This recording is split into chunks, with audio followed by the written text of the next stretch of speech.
I have to start it by saying, Dawn, welcome to the podcast, bro. Yeah, it's first time doing this, so I told you before I'm pretty anxious doing this, bro. So yeah, I'm keen to get us going. Yeah, nice. Well, I have to say, bro, the fact that you are anxious and you still came and did it, mad respect. So many people out there, they just never take that leap, bro. They just, I get it, but I get it, as we we're saying off camera, you know, but I appreciate the fact that you're bypassing that and just like coming and giving me the gift of the episode in the first place, bro. So yeah, thank you. Now, the first notes I wrote down, all right, was I wanted to fill everyone in about how I know you from your content, the sewing, the textiles. How do you describe it? I wrote one upcycle clothing because that's what you write. So, does that make sense? Yeah, that makes sense. Yeah, that makes sense. Sweet. All right, but before I get into it, because I get fucking every time I watch it, bro, I get fucking like my fist clenched and excites me. You know, I wanted to learn a bit about ya, so maybe fill me in and everyone else in. How old are you? Where are you from? Where do you live? Like maybe not where you live exactly, but where'd you grow up? Anything like that? Yeah. So yeah, my name's Dawn, or Dawnelio. Dawn's actually my nickname, bro. So, okay. So my full name's Dawniel. Yeah.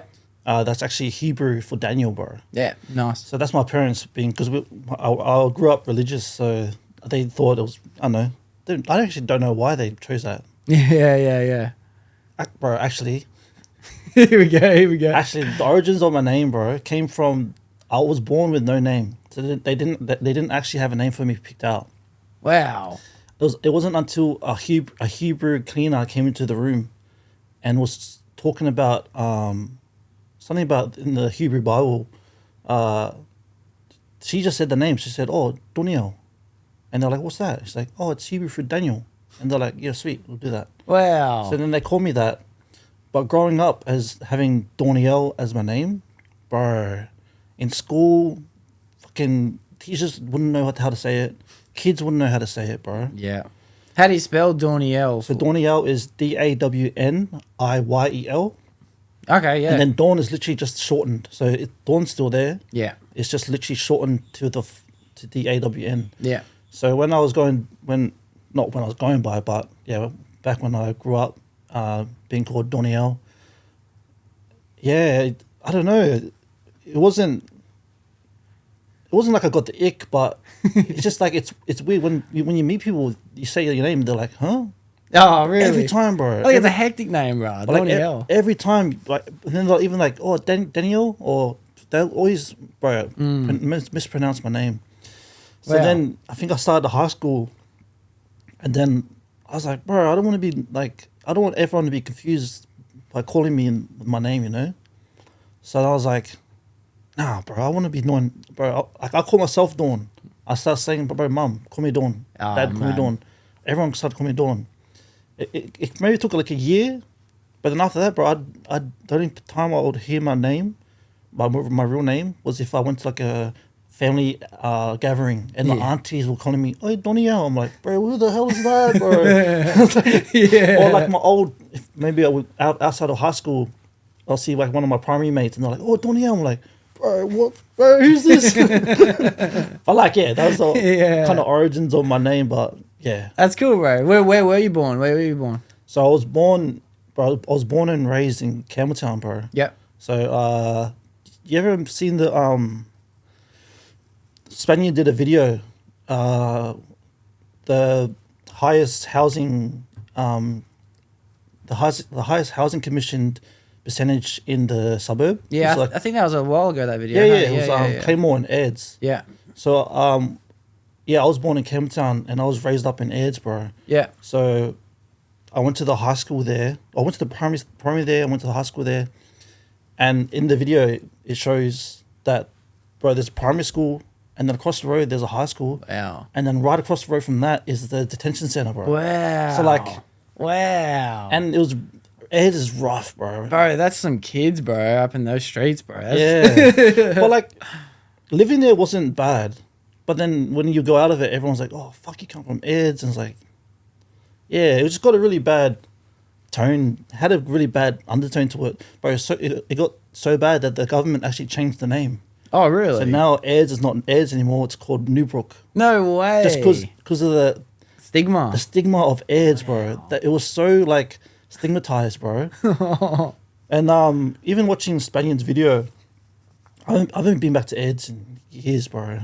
But he went to the IGA, and then he was walking around the shopping center, bro. There's no food, no drinks, because everyone goes in there steal shit. Yeah. Like, bro, fuck. It was crazy. Wow. But it wasn't bad crazy. when I was a kid. But yeah, growing up, when you get out of it, everyone's like, "Oh, you come from that shithole." I was like, "Bro, that's just my home," you know. That was who I was. But do you think now, looking back, I know as a kid you didn't grow up thinking it was bad, but do you think now growing up, looking back, comparing it to other places you've lived, you can see that it was bad or not bad? Is it just a stigma? Yeah. So yeah, definitely growing up there, and then coming out of it, and then living. Yeah, I started just living more towards the city. And even the lifestyle, bro, the lifestyle out towards like eastern suburbs, or more towards the city, bro, it's just so much different, bro.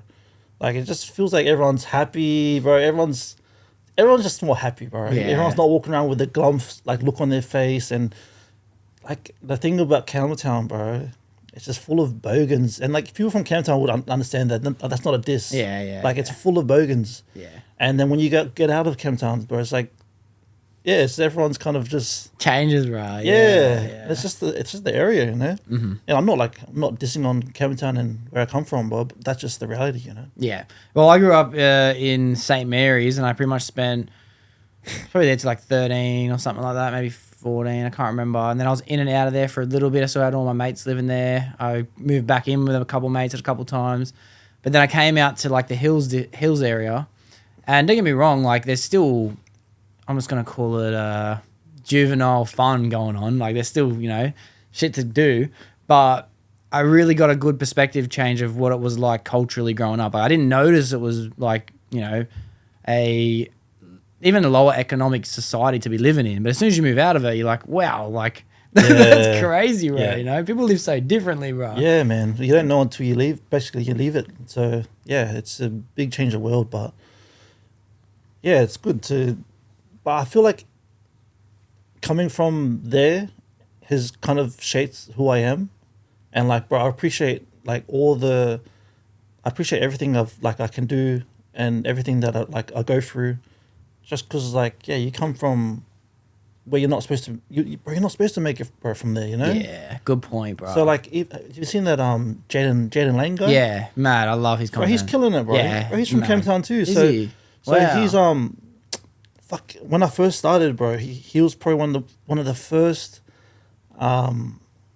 like big content creators that like kind of hit me up. Or I think he followed me and liked one of my posts, and straight away I was like, bro, like I love this content. I've been following him for ages, so I messaged straight. I was like, bro, like, fuck, that's so cool. Like, I'm trying to get like you. Yeah. And he's like, oh, yo, like, yeah, you can one day. I was like, yeah, bro. And I was like, yeah, I'm from Campbelltown too. He's like, yeah, sweet. Let's go. Man. It's like, bro, if it just shows like if someone can do it like him, 100%, bro. I want to do it too. 100%, bro. I love watching his content. I noticed that he was following you before too, because like it comes up when you're following someone, like how many people you know also following them as well. Yeah. So I clicked on it and started to go through, and I was like, oh man, there's actually quite a few mutuals. To be honest with you, I was like, oh, it's hectic. Yeah, it's mad. But yeah, Jaden Lang, bro. I didn't know he was from Campbelltown. I thought he was always from Queensland. To be honest, I thought he was always up there. Yeah, no. He's from. Fuck yeah! How good is it seeing people make it out, bro, and giving that inspiration? You know, yeah, it's so hectic. Well, especially a fellow Islander, bro. Like, it's just. I swear, as an Islander, it's either you're a scaffolder, security guard worker, or a warehouse worker, bro. I've never thought about that. It's either the three, or you're lucky and you're an NRL player. Yeah. Like it's like there's not much room for us to move, bro. Yeah, and like it's not. It's the fact also that we also play into the stereotype too. So it's like, yeah, that's just the way it goes. And I just figured it out way too long, bro. So, yeah. Yeah, I love that, bro. I love that. Well, I would definitely want to get into all of this current journey you're on when it comes to the one-of-one upcycles. But I also want to know as well, like growing up, did you... Obviously, what you're doing now, I think it's to be a very obviously creative endeavor. Were you very creative at all growing up? Were you interested in drawing or art or anything like that? Yeah. So growing up, bro, I loved sports, bro. I loved like playing sports, but I was always the skinniest the smallest and skinniest like kid, bro. Yeah. I was always. Bro, I don't think coming from my side of things, bro, not being an Islander boy, bro, being white, like trust me, bro, I was skinny, bro. Yeah, bro. Different, different kind of skinny, bro. Yeah, but imagine being an Islander kid, bro, and you're supposed to be big, bro. Yeah. And I'm just a scrawny little kid, but I loved sports, bro. I loved sports. But we grew up religious, so we grew up Seventh-day Adventists. So Seventh-day Adventists believe that the holy day to be worshipped is on Saturday. Oh yeah. So all the team sports were all on Saturday, bro. So like I used to watch my friends like go play football and soccer, whatever, and then I was like, "Well, mum, can I go try out?" They're like, "Oh yeah, sweet." And then I'll go try out, and then the coach will like, "All right, sweet, we got our first game Saturday." I was like, "They're like, nah, you can't." Really? Wow. So it's a full resting on that day, Bro, Saturday. from Friday night, sundown, to Saturday night sundown. No worldly things, no watching TV, no playing games. Everything's just supposed to be like holy. Everything's supposed to be holy. Just go to church and just kind of read the Bible. Wow. Yeah. Lots of food, lots of cooking, lots of things like that. Yeah. So like, bro, it was good for the family aspect. But as you get older, you kind of see through it a bit more. Yeah. You know, it's not like I wanted to be there. I was kind of just forced to be there. But growing up Seventh-day Adventist, it kind of did shape me to who I am today. But in saying that, kind of went off topic, it stopped me from playing sports. It was just probably good, bro, because I was just too small, bro. I was too small. So like even in high school, I was trying to do like the high school sports teams. And then it got to a certain age, bro, where the kids just they went, like, when we went to holidays and we came back and I was versing like men. Everyone was like fucking straight out, bro. Everyone was like, bro, like 24. Everyone's got a beard. They were like massive. I was still the same. I'm probably got smaller, bro. I'm like, what the hell? Like, yeah, nah, I'm out, bro. Fuck that. Yeah. So like, as much, bro, honestly, as much as I loved sports, bro, I loved the competitive side of it. Yeah. I was more competitive than I wasn't even that good, bro, to be honest. Yeah. I was such a sore loser, bro. Bro, such a sore loser. So, fucking am I rambling? No, you're doing bro. Right. So, like, if you weren't rambling, I'll be rambling, bro. So you go for a bit. Yeah. So I used to have a nickname when we were kids, bro. So, back when we were kids, we used to, like, swimming was pretty big, and we used to do swimming training in that. And that's when, like, Ian Thorpe and, like, Grant Hackett and all those big legends were swimming. And then I got the nickname of, bro, the kids in my street, they used to call me Grant Hackett, bro. Yeah. Because I couldn't hack it, bro. I couldn't hack losing, bro. Bro. Grant Hackett. Bro. So, our funny. front yard was big enough for like to play football and soccer, all the sports. All the kids just come to our yard to play sports.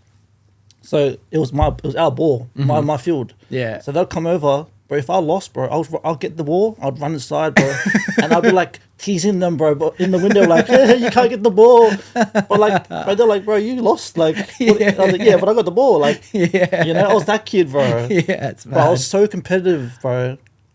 So I got two brothers. I got one older brother, Shalom, 2 years older, and I got a brother younger, 2 years younger, Grayson.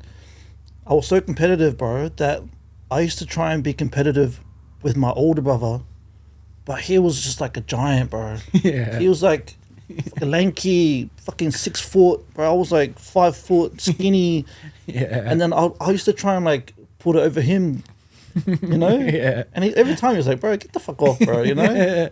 But I was so It's competitive, bro. scary, Like, yeah. I'll wait till he'd turn around, I'll slap his head and then run inside, bro. Yeah. And I'll lock the door, and I'll go, Mom, look. I was like, bro, I was a full menace, bro. Yeah, it's mad. But like, I was like a little bitch menace, you know? Yeah. Like, Bro, resonate, bro. I love that. I was small, but I was cunning, bro, you know? Yeah. I used my size to my advantage. Nice. But I feel like that competitiveness is, bro, it's what drives me right now Mad. to just grind this shit, eh? Yeah. Just like, bro, I love this shit, bro. Yeah. And I found it a bit later than I should have, but yeah. Well, that's all right. Well, then what did you do when you realized that you couldn't play the sports on the Saturdays? What did you use to try and fill that void of needing to do something. Yeah. So then that's when I started. I noticed that I couldn't beat my older brother in sports. I knew that it just got to the point where he was just too big. Yeah. And I couldn't beat all the kids my age because they were all too big and all too fast. So I was like, all right, let's see if you can play piano. Let's see if you can play guitar. So I started learning how to play piano, like classical piano, bro. I used to go to classes. I started learning how to play piano. That's a mad skill to learn, bro. Yeah. Wow. So I started doing the more creative side. So I've never met anyone that plays piano. yeah. It's pretty rare these days, eh? Yeah, I think I knew one guy's older brother, and even then, I never even seen him do it. Yeah. It's hard to just bring out a fucking whip out a keyboard. Yeah. But that, bro, and that was honestly, bro, that was my competitiveness again, bro. Mad. Just being like, all right, I can't do that. Well, watch me do this then. Come try and do this. Yeah. So then I started learning how to do piano. Bro, I love piano, bro. Honestly, I love piano. And then my dad just started pushing it a bit too hard on me, bro. So he kind of turned it from like me having a passion and me being like happy to play piano into chore. Like he was making me study, bro, like 3-4 hours a day after school, like just made me hate it. So I just told my mom, I was like, yeah, I don't want to do it anymore. And then I ended up doing guitar, learning how to play guitar. Is that either of those things like cultural inside of being an islander, like learning to play an instrument? Like, Guitar is definitely, yeah. Islanders is pretty much... Because as soon as you said it, bro, my head went nuts with so many different videos and people I've seen playing the guitar. Yeah, boys, bro. you know? So guitar's the main one. It's like the Islanders are just born with a guitar, bro. Yeah. especially in Campbelltown, like growing up in the high school at Ed's High. Everyone, bro, all the fob boys were just walking around with the gat. Yeah. And I don't know how, bro. They put it on their chest. Yeah. They'll just walk around like it's like walking. Yeah. And I'm like trying to do it. I'm like, bro, what? So that's mad. So, I remember I went to Colleton High School for a little bit over there in 275 something over there, Colleton High School. It was a good high school. I went there for a year. And yeah, there was so many Islander boys. I reckon there was 80% of the school, 70% of the school. Yeah. That was a guitar every second, bro. Yeah. The guitar, bro. Yeah. It was sick. So yeah, that's cool. But no one really was doing piano. Was it mostly just guitar inside the community? Yeah. So guitar's pretty much a lot of islanders play guitar. But yeah, that kind of started my kind of creative side of it. But when I was playing piano and guitar, bro, I actually started filming like little skits and videos, bro. Which is funny, bro, because fuck it, I just wish I could have those videos like still there. But I asked my mom, I was like, bro, mom, can you check our home videos? Can you check back and see if I got any of my old clips? And she tried to find them, and she must have just taped over it, or maybe just lost it, because it's when I was a kid, bro. Yeah. But yeah, I used to make little skits, bro, all myself, like in the room. I remember there was a movie. Remember Jumper? Yeah, mad movie. Yeah, hectic movie. Mad movie. Yeah. So I watched that movie, bro, and then I was like, bro, I want to make that movie. So I made like a little, like a minute montage of me just zapping into, like, on the couch, zapping into my bed. I thought it was like Scorsese, bro. I thought it was like Tarantino, bro. It's so cringe, man. Yeah. But I remember I was proud of it, man. And I made a few videos just like of myself, just doing like kind of vlogging stuff. And how old were you, reckon? How old were you? It would have been when I was like 10, 11. Yeah. Wow, yeah, like, young. Probably still in primary school. Yeah. Probably just about to go to high school. But yeah, those videos, I don't know where those are, man. That's why it sucks, bro. I only got a few clips. My mom sent me only a few clips of me when I was a kid filming myself. But yeah, that would have been cool to kind of just see what I'm doing now, but it's full circle. Yeah, bro, life. I love life, bro. That's crazy, Always bro. does that. Bro, I'm responsible for my own reasoning. There's no videos of me. Every year, every 2 years, I delete myself off the internet, bro. I just gone. Why? I don't know. I've always had that little bit of insecurity when it comes to like who I was compared to who I am today. You know, Yeah, one of my mates has a great quote. He says, if you can't, I don't know if he made it up, but he said it. So I always give him credit. Shout out to Zibbo. He says, if you can't look back at yourself and cringe, you haven't grown. And I feel that, bro. I feel that. Like, bro, I look at I deleted Snapchat, bro, because like actually. I hate seeing my memories. Like I'm like, oh, who's that guy, man? He's such a loser, bro. I swear, every time you look at yourself on camera, I swear it's a cringe, bro. Yeah, bro. Even when I started posting, bro, it took me a while to get used to it. I watched your episode, and even you were saying like, yeah, it took me a while to get used to seeing my face on camera. 100%. But like now, I'm at the point now where like, I'm all good now. Like I feel like but it's hard because I edit it so I can show the part that I want people to see. Yeah, that's a good point. I've been thinking about that a lot lately as well. I think that it's just exposure, realistically, at the end of the day. Like I realized in doing so that the reason why most people probably aren't comfortable in seeing themselves on camera is because they're meeting someone new for the first time and they already have an expectation of who that person is. Yeah. So it's almost like seeing yourself on camera is like being let down by your celebrity hero. You know what I mean? Because you expect something of them and they're not. Yeah. But eventually you just become more familiar with yourself. And I like to say I became friends with myself from doing the podcast, you know? Yeah, okay. I see myself show up on camera and I know who he is, you know? No shock.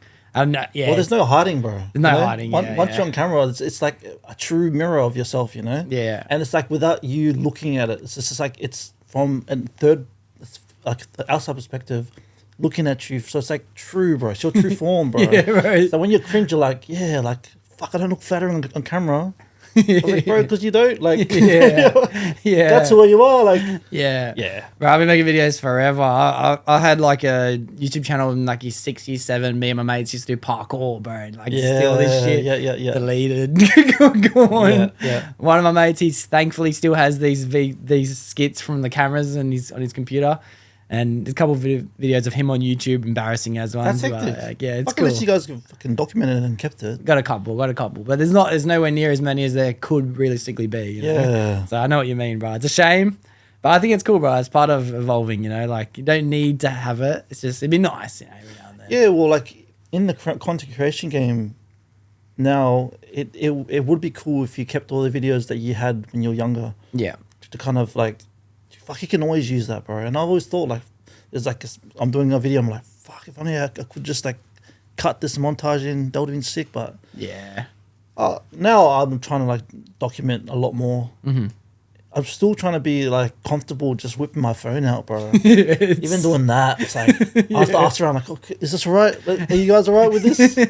And I'm, like, awkward, bro. I'm like, fuck, I don't know what to say. Yeah, bro. It's like, bro, I whip it out and I'm like, oh... Yeah, fuck it. Nah, don't worry about it. Yeah. Oh, is this spider that's here? Bro, you should have seen the other day. I'm going to have to fucking steam clean that later. Bro, I was chilling here the other day. A spider. I don't think the episode's come out yet. I can't remember. This spider walked across here at me, bro. It was fucking this big. Wow. In the middle of a podcast. Fuck. Yeah, anyway, sorry to cut that off. No, you're right. Yeah.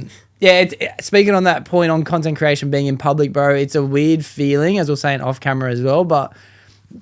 the thing that sucks to me the most is like my friends that don't do it, they're the ones that don't want to see me do it. You know what I mean? Like even hanging out with girls, there's girls I like hanging out with and I might just be like, hey, do you mind recording this for a sec for me? And they're like, oh, fuck, I guess I will. And so, right, kills me, bro. That kills me. Like that's why I give props to anyone who does it, bro. I love seeing it, bro, because it's recording your life, bro. And I realized like before, I think I heard this on a podcast, I can't remember, but how good would it be to be able to watch today 10,000 hours worth of footage of your grandfather or your great-grandfather or your dad, bro? Imagine being able to see your dad when he was a teenager growing up, you know? Yeah, that would be sick. This is the gift that we get to give our kids, bro, and our grandkids, you know? They're always going to, oh, what was our grandpa like? You know, look him up on YouTube.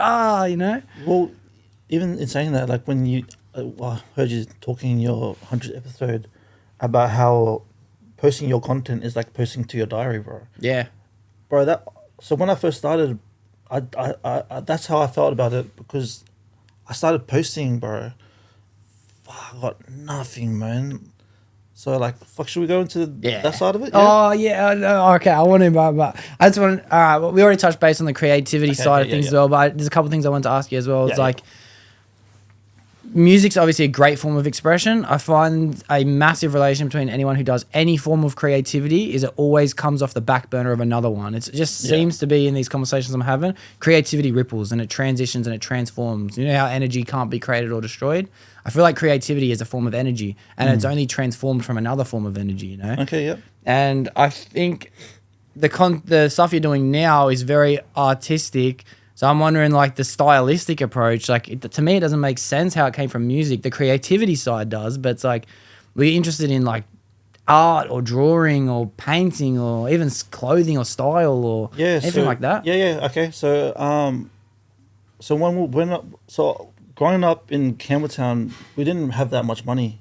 So I grew up on the hand-me-downs of my older brother's clothes and going thrift shopping. But, like, back then, bro, thrift shopping was like... Bro, if you got caught like thrift shopping, bro, you're like the uncoolest kid, bro. True. You're like that little raggedy kid with like secondhand clothes, bro. No one bro, you got teased if you got found at like Salvos and St. Vinny's and shit. Yeah, so, like, I never thought about that. I grew up kind of like going into those shops and like trying to hide myself. And my mum's like, "Oh, pick this out. This looks cool." I'm like, "Yeah, hurry up, mum. Let's go." Like full embarrassed about it, bro. Yeah, it was crazy because. Fast forward to now, that's full trendy now, bro. That's where you have to buy your shit from. Bro, it's more expensive now in thrift shops, bro. So I have to like frequently go to thrift shops to buy stuff.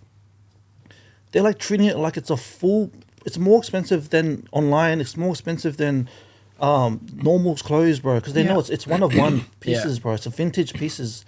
So it's like, growing up thrifting. So growing up on the hand-me-downs of my older brother's clothes, and even then, bro, I was like waiting for him to grow up so I could wear those clothes. I'm like, I can't wait, can't wait. Yeah, I got this mad Jordan shirt, bro. It's full got rips in it, you know. But I was happy. So that was kind of the start of like how I got kind of introduced to like the sustainability, fashion kind of side of it. It was when it wasn't cool. So like, it was because we just couldn't afford to buy brand new shoes or brand new clothes, and it's just back when you were a kid, it was cringe and embarrassing, but it's just funny. Like now, it's like popular and everyone's doing it. That's crazy, bro. I remember being in school the same. My parents didn't have much money. Like we just kind of got. I think by memory, I could be wrong, but I think we got $60 a year to buy our school shoes with. And like we would hustle, especially me. I remember I would like search the internet, search the stores. Maybe a Nike SB $60 back then, right? You know, like fuck, I found something mad. But I had mates whose parents would buy them mad shit, and like all my Air Forces, Air Maxes, TNs, everything from primary school, I got off my mates. You know what I mean? I had to wear secondhand gear, right? It's just, I don't know. It's weird. Like there's a little bit of that feeling of like, you know, like it's a shame I can't afford it. It's a bit like, you know, I don't want people to judge me, but at the same time, I just felt like, fuck yeah, I get to finally have the pair of TNs, bro. It might be raggedy, but I'm still wearing them. Yeah. That's sick that it came so authentic, bro, and you have this background in the thrifting world, you know? Yeah. Well, then it also was like amplified when I was like, you know, growing up, and you know, when you try and find your style, and then, I just followed all the trends, bro. I followed all the trends. So like, I was just, you know how you have to follow the trends to be cool. Yeah. I try to be that guy that did it first. So I'd wear the clothes first, and when I wore those clothes, people were like, bro, what the fuck? That's gay ass, bro. 6 months later, everyone's wearing it, and then I stopped wearing it. They're like, it's mad. And they're like, oh fuck, you knew. I was like, yeah, of course, bro. And then I start wearing the next shit. They're like, nah, that's full gay, bro. And then everyone will start wearing it 6 months later. I'm like, bro, shut the fuck up. Yeah, that's mad. So it's like, I've never been good at that, bro. I'm not good at that. I used to just look for trends try and look for trends ahead of time. But of course, you jump into trends when it's trending. But yeah, I used to always kind of like. That's when my fashion, like I just love the fashion, bro. I love clothes. And then when I started working, getting my own money, that's when I just started spending stupid money on brands, bro. Yeah. I was just a brand whore, I loved brands, bro. It's like when you're a kid, you can't get brands. Yeah. So when you're older and you got the money, you're like, bro, I got Nike, fucking Adidas. Bro, I can remember the days I started buying Lacoste for myself and like the North Face. I can't believe the days I started buying this shit, bro. Fuck. I remember spending $200 on a jumper. Yeah, fuck, no way can I buy these, right? Yeah. Yeah. Yeah, so then I started like getting into the brand sides of it, but then even that wasn't cool enough. I had to go into the more trendy brands, so that the brands that are like kind of underground, but they're coming up, and then if they were mainstream, then I wouldn't wear it. Yeah. Kind of thing. Yeah, it's sick. Just cringe, bro. It's sick, like but, bro. when you're a It's kid, sick, you think yeah. you're cool, and I was just always trying to stay ahead of the trend. But then in doing that, I just became the trend. So Yeah. But look. That's why I looks back. Even my mate said, he's like, it's funny, bro, because you look back at your photos or videos, and you know when abouts was because of the way you dressed. I always dressed to the time, bro. Yeah. I always dressed like if it was like tank top season, bro. I'll be wearing tank top, fucking top knot, bro. Whenever we're wearing the top knot, Yeah. So I started rocking the top knot before I got popular, and even then everyone's like, bro, the hair's fucking shit, bro. The next festival season, everyone's wearing it, bro. I'm like, fuck, see, bro, like, you know, That's sick, bro. But then that's when I started. Yeah. Kind of trying to go off into my own thing. So yeah, so then that's kind of how my my love for fashion kind of got into it. But in regards to the sewing, bro, fuck, I actually don't know what started today. I can't really pinpoint what was the first thing that got me in front of a machine. Do you know roughly how old you would have been? Like were you doing it as a high school? Were you doing it like out of high school? Well, like I did sewing classes in high school, but I didn't really care for it. Didn't really see anything with it. It wasn't until so it was when I think I made a video on this, but it was when everyone was rocking the Supreme 5 panels. Yeah. So like when Tyler Creator was pumping. Yeah, I was gonna say 2014. Yeah. So see, it's timestamped, bro. Yeah. So everything I did was timestamped, bro. Yeah. And then that's what's funny. I thought it was trendy, but I just timestamped myself. Yeah. But yeah, so the Supreme 5 panels, I used to get them, but that's how like, bro, it's my competitiveness, bro. I didn't want to be the same as everyone else, even if I was in the same trend. I just wanted to be that edge above everyone. I wanted to be that, like, just a little bit. I wanted to be in that trend, but I wanted to be like above it. Yeah. In the sense where, so everyone was rocking the Supreme 5 panels or 5 panels in general. So then, and they were expensive, bro. They were $200 for a 5 panel. So then I started like saving up for those hats, and then getting them, and then just owning it wasn't enough, bro. I was just like, fuck. I want something that's. It's the Supreme 5 panel, but I want my own kind of spin on it that no one else has. Mm-hmm. So then I started originally. So this is literally how I started. So it was only because everyone else was wearing the same hats. So then I started taking apart the brims. And then I think there was a pillowcase in the drawer that was in there for ages, bro. It was of koi fish. There was like a koi fish one, and there was like a Star Wars star fabric. Mm-hmm. I think it was like a pillowcase, 2 pillowcases. So I had 2 hats. So I ripped off the brims, and then I restitched the 2 different fabrics onto the brims, and then I restitched it on. But I full done it by hand, bro. Like I just hand stitched it. So I hand stitched it, and they look pretty cool. But like, yeah, if you kind of look deep, like closer, they're all dodgy, bro. Hanging on by thread, bro. Yeah. But like, when I took pictures, I made sure it was in the good angle that everyone's seen it was good, you know. Mad. But then my boys were like, bro, that's hectic, bro. So then they got me to do some of their cat caps. I did a few for my brother, some for his brother's friends. And then that was kind of the start of it. To the point where, for one of my birthdays, 2 of my best mates bought me a sewing machine. Mad. Never opened the box, bro. It just sat in the cupboard. I never opened it. But they knew that that's what I wanted to do. I knew that I wanted to do something. It's crazy, bro. I knew I wanted to do something with hats, and I knew I wanted to do something with, like, just the changing of the hat. Mm-hmm. That's what I was doing anyway.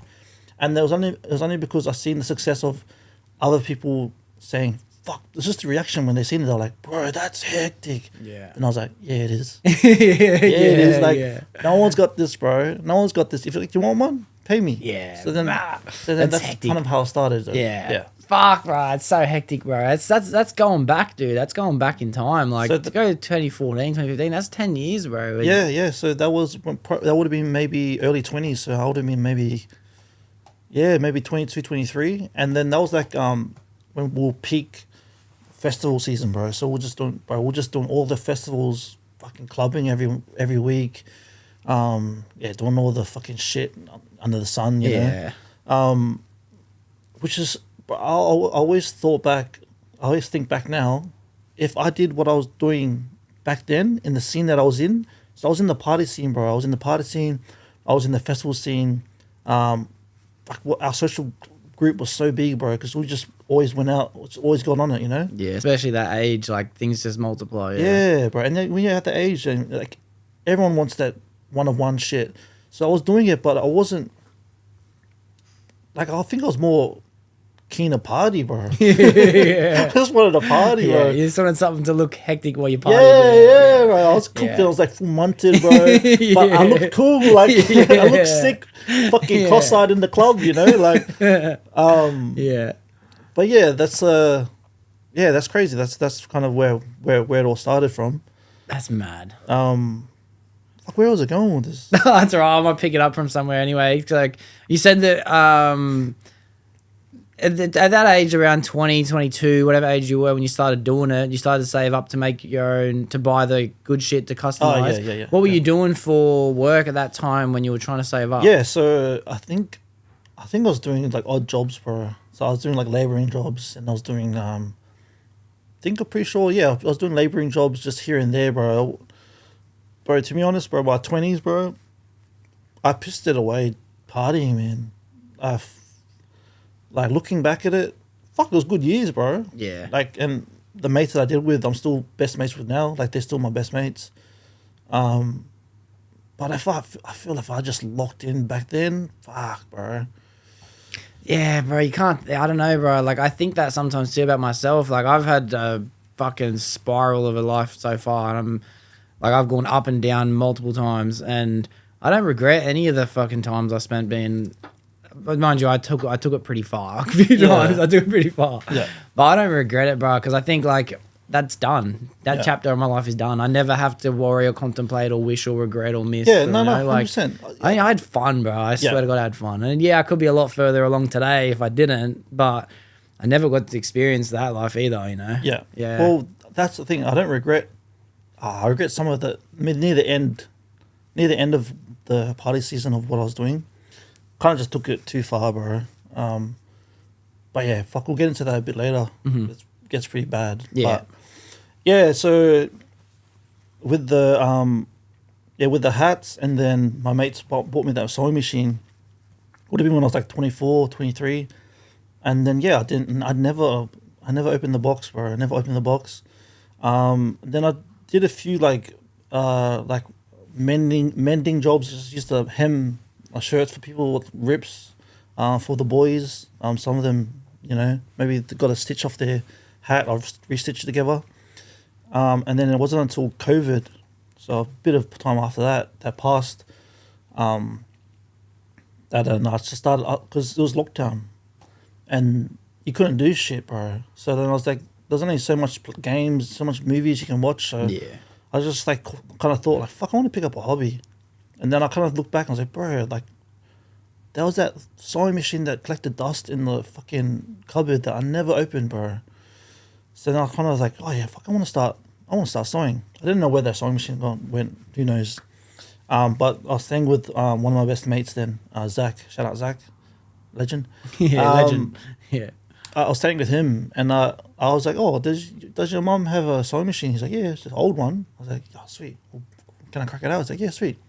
Because it was COVID, I started making COVID masks. So I like downloaded the pattern off YouTube, and then started making COVID masks. And I sold a few to the office ladies at work that I was working at, and they were loving it. It was cool. I made a few more, and then they would have loved that. They loved it.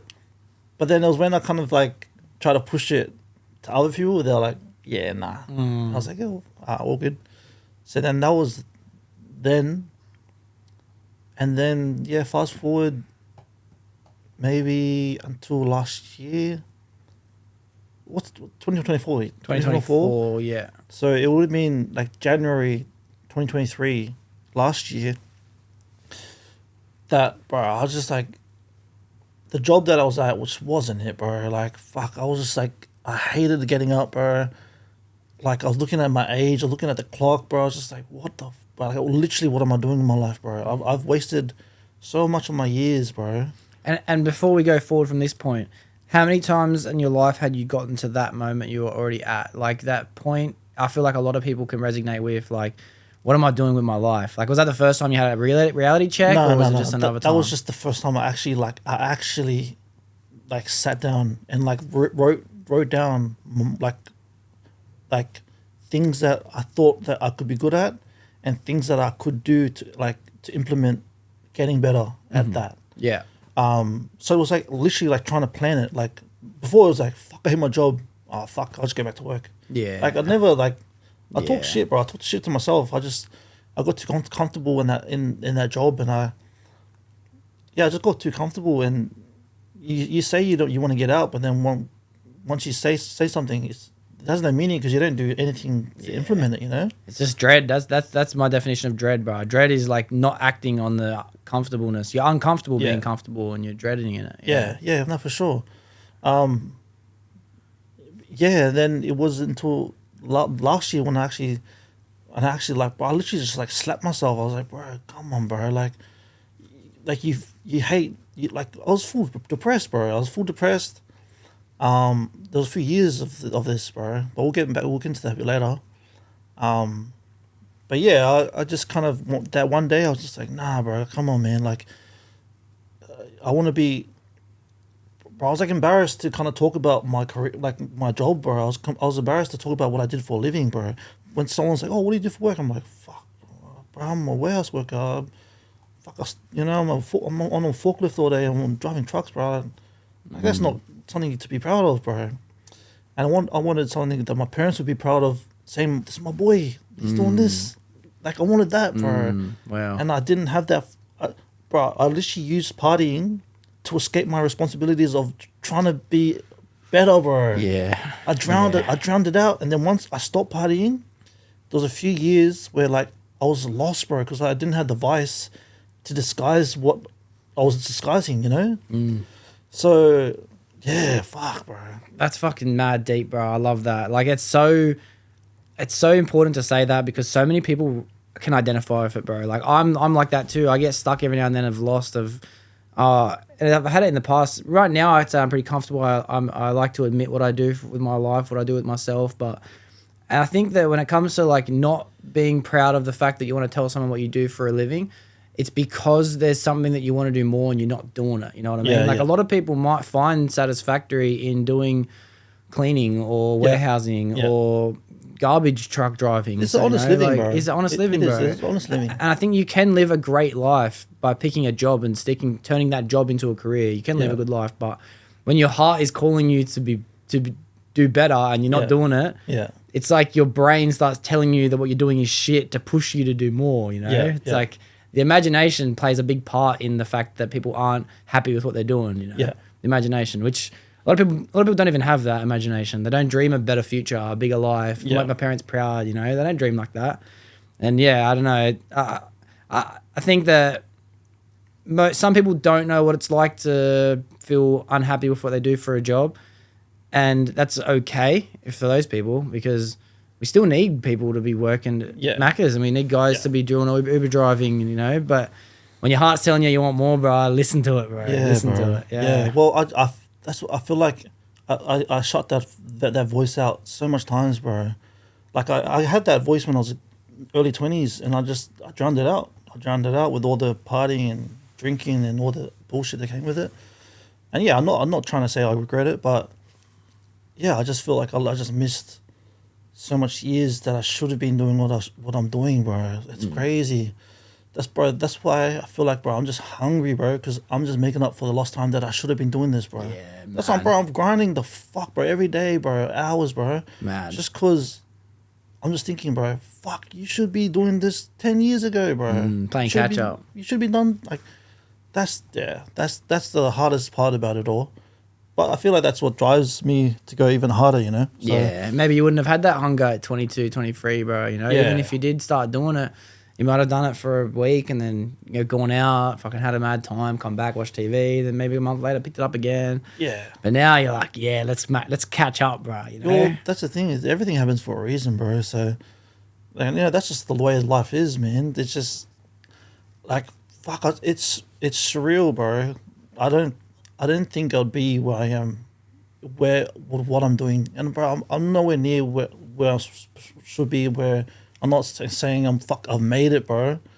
I just feel like I've just set myself up into a place where I'm so happy, bro. I wake up, bro. I'm excited to work, bro. yeah, That's so fucking. I've never, throughout my whole life, bro, I've never felt like this, bro. yeah, Like I have mood swings every now and then because I'm just trying to catch up on projects, and you know, you got the worry of the algorithms because they're fucking cooked, bro. The algorithm, when you're, yeah, that's another talk in itself. yeah. I'll come back to this point in a minute, actually, because I've Yeah. got something to say about that. But Yeah, that's true.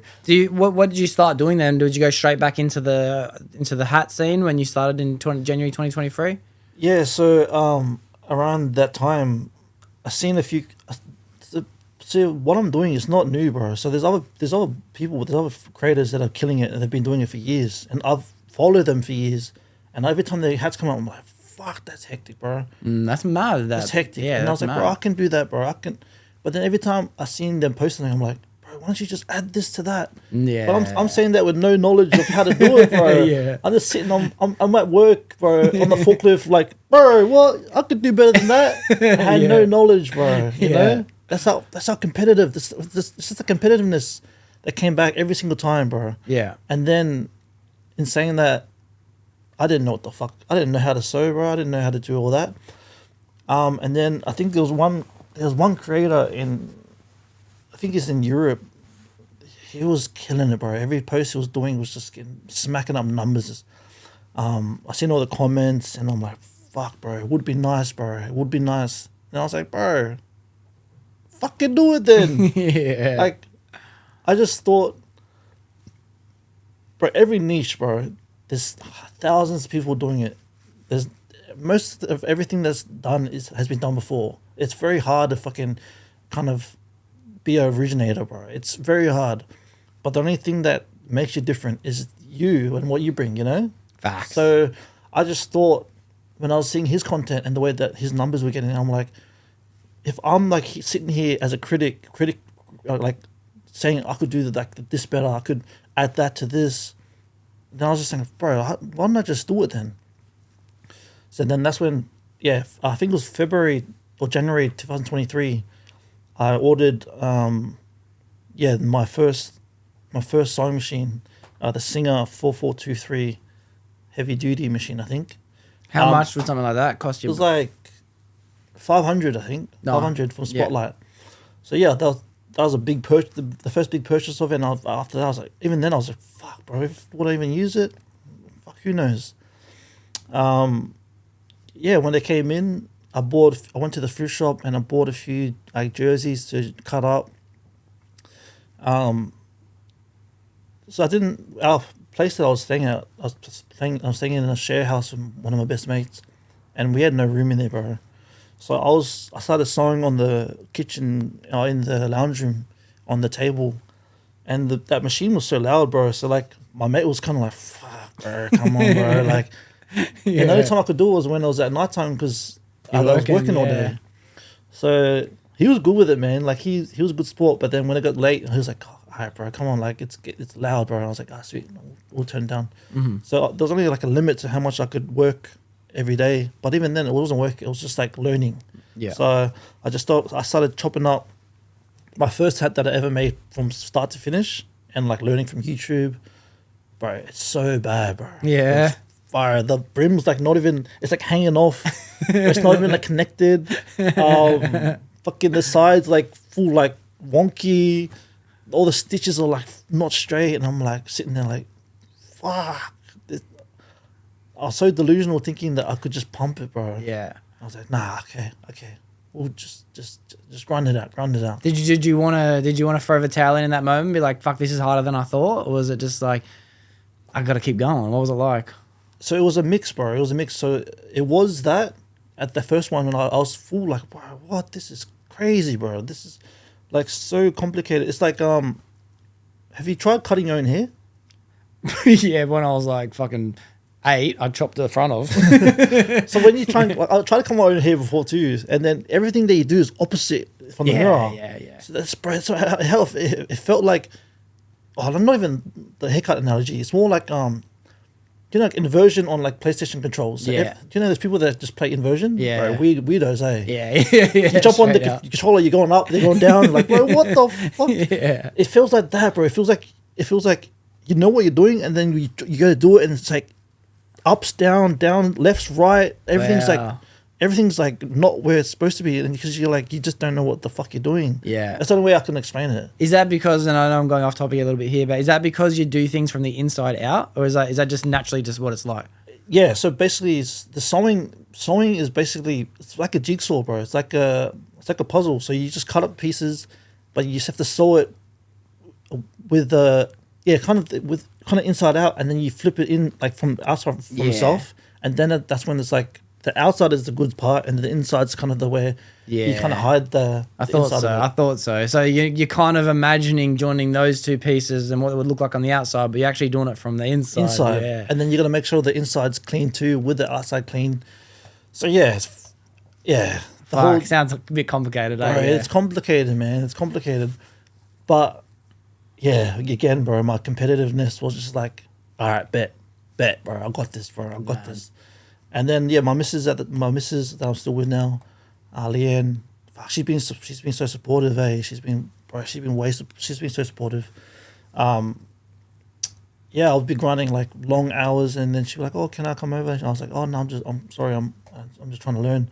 She's like, "Yeah, I'll just come around and you can sew and I'll just chill." So we did that.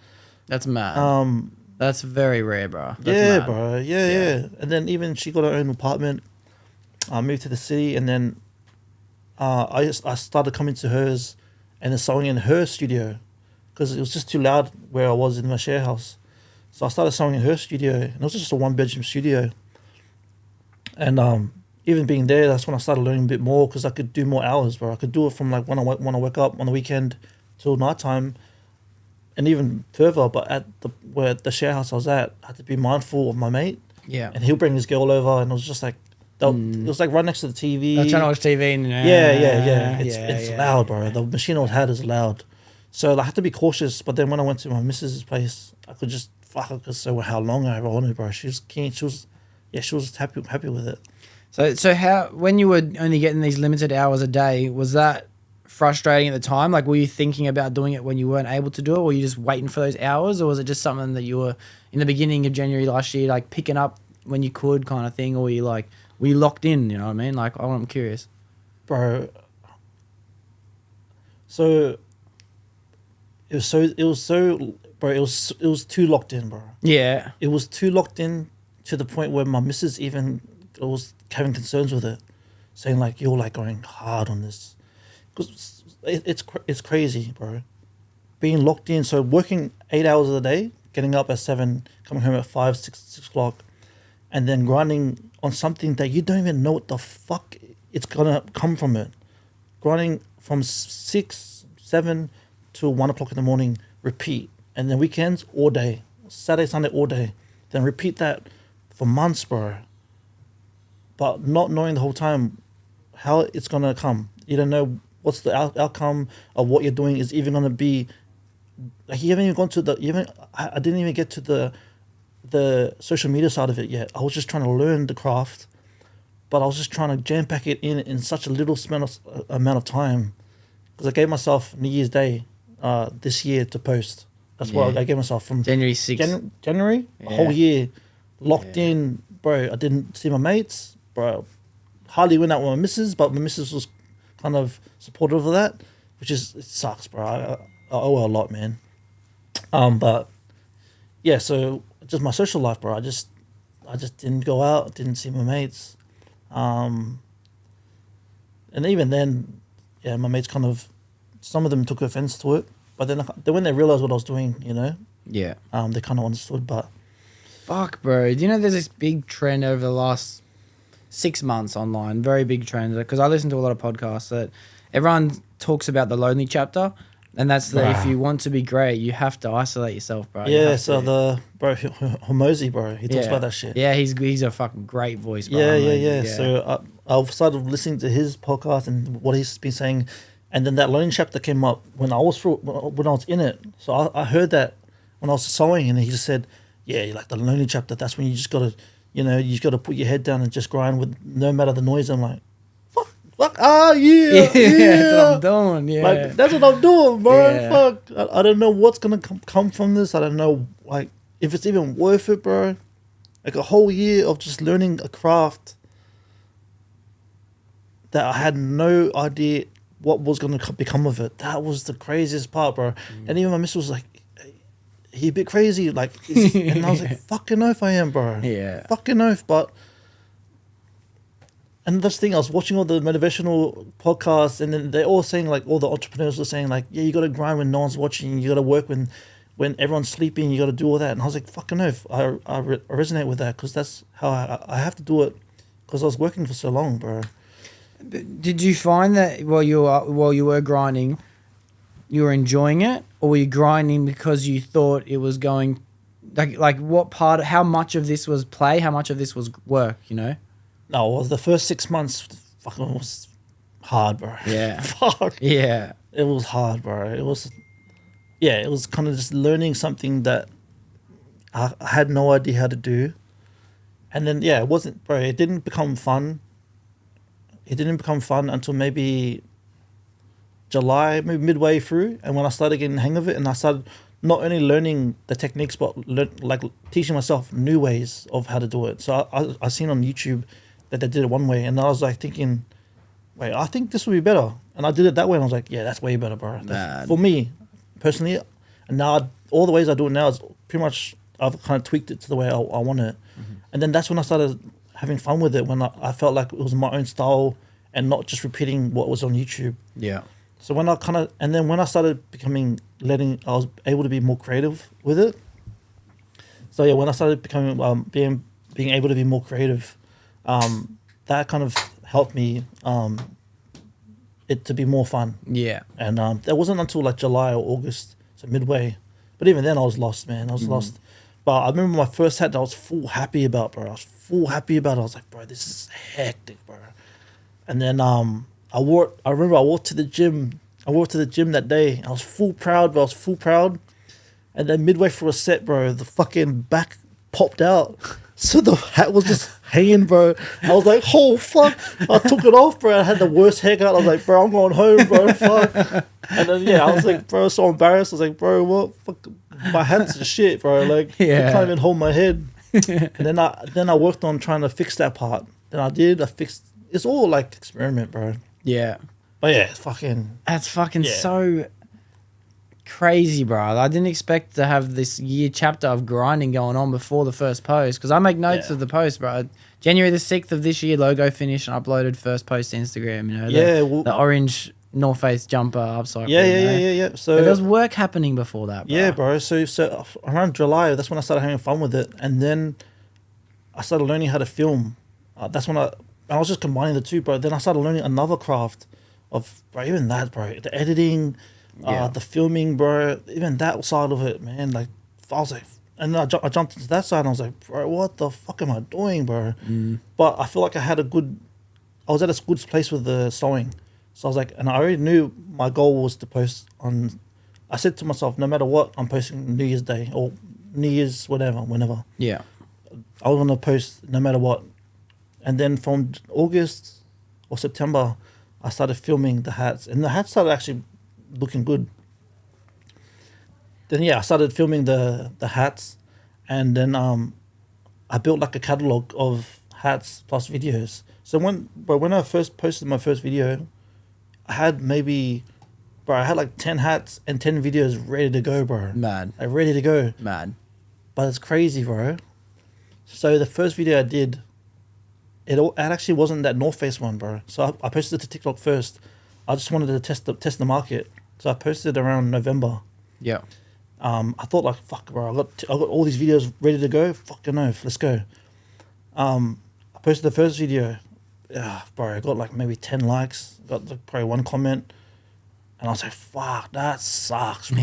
What? I've spent so much time, bro. Is this what it's going to be? Fuck. And back then, I was too scared to show my face. I didn't want to show my face at all, bro. I just wanted to show my hands and the sewing and then the product. And that was the way I wanted to do it. All the 10 videos was just that format, bro. The whole format was just that set up. Yeah. So the fact that that first video didn't pop, I was like, bro, I've got 10 videos ready to go and they're all the same format, bro. Yeah. So I was like, maybe it was just that one. I posted the second one a week later. Same thing, bro. Probably less likes, probably less engagement. And I was like, yeah, no, this is not it, bro. This is not it. Yeah. So I started learning about niches, branding, and like implementing yourself into the content.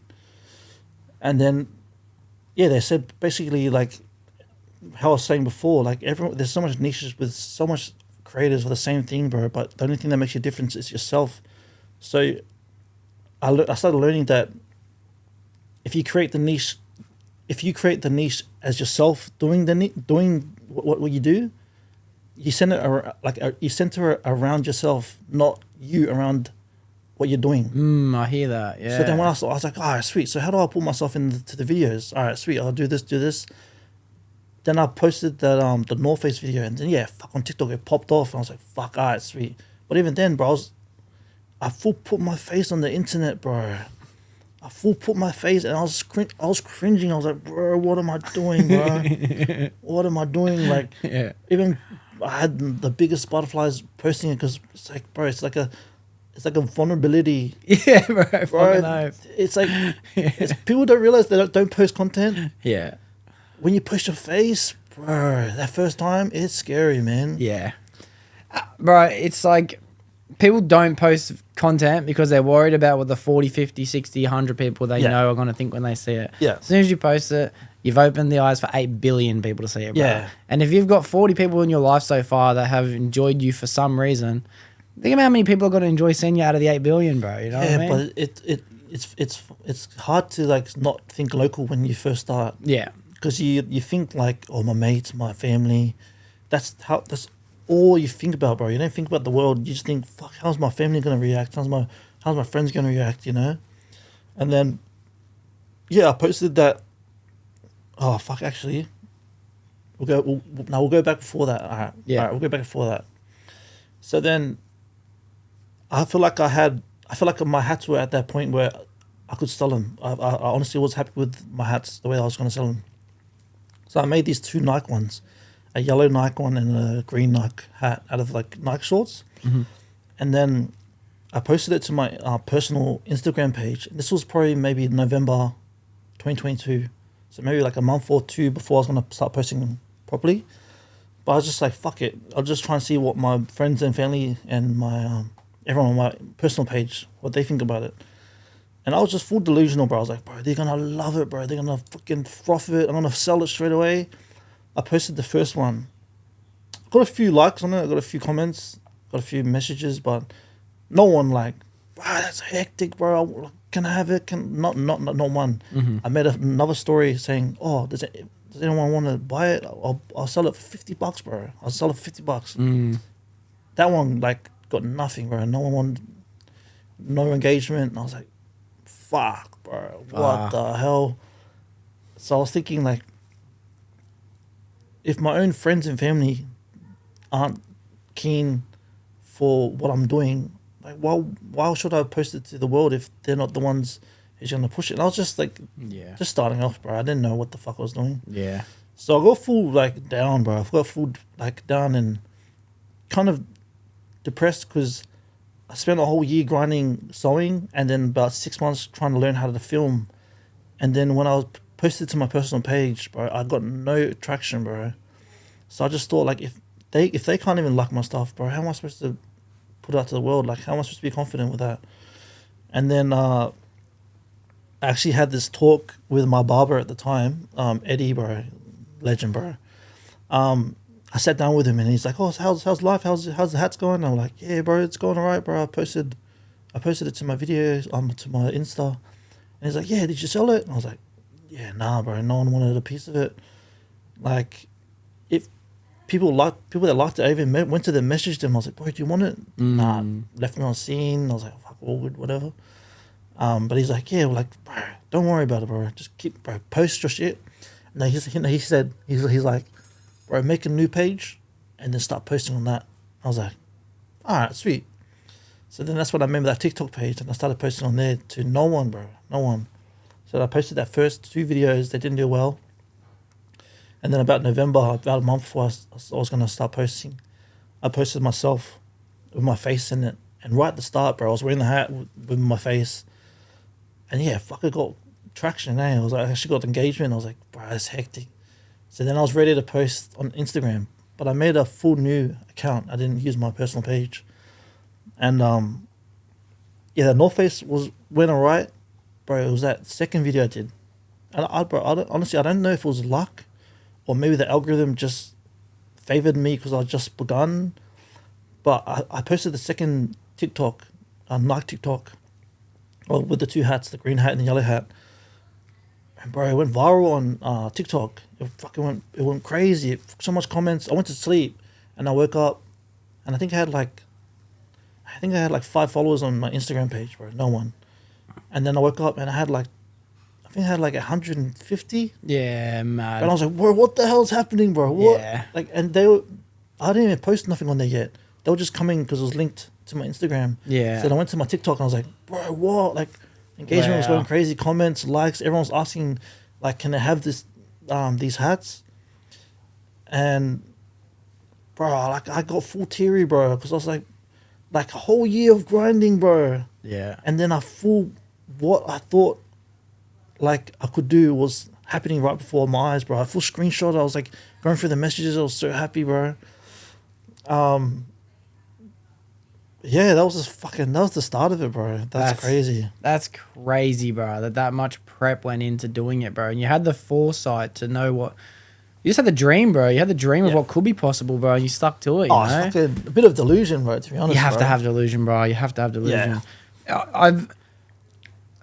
I don't know. I've been making videos for 2 years now, and it's starting to get more and more engagement and traction. It's starting to because I'm taking more and more leaps and risks, and I'm not staying in my comfort zone. I started to reach out to people. A lot of things are helping, but I found that it's very interesting. The people that you think are going to be your biggest fans and the biggest supporters never are, bro. Your biggest supporters and biggest fans are people you don't even expect them to be or know or remember or anything, bro. Like, the amount of people that tell me they watch the podcast or have seen the podcast or liked an episode that, like, I am blown away that they're watching, bro. Crazy. Most of my best mates, my brother, my fucking sister, no one gives a fuck, bro. No one cares. There's people that you don't know, bro. That's why it's so awesome to know that engagement can come from the world outside of your local community, bro. You know what I mean? And don't worry. It's so hard, but it's like, I just can't stress it enough. Don't worry about what the people around you think, eh? Like, it's so hard to break that mindset. But at the start, that's when you're leaning on them to kind of like push you to keep going. But, and bro, I have no resentment, bro. Like, to anyone. I'm not here trying to say, fuck, bro, no one supported me. Yeah. Bro, like, it is what it is, man. Like, I grew up at the start. I was more disappointed, bro. I was more disappointed, but I wasn't like angry. I feel like it ignited a fire under me. That I was like, bro, fuck, all right, let's go. Like, competitive, bro. All right, sweet, bro. I got this, bro. I'll do it without the support, bro. I'll do it without it. Yeah. And that was just like, I was just being petty, bro.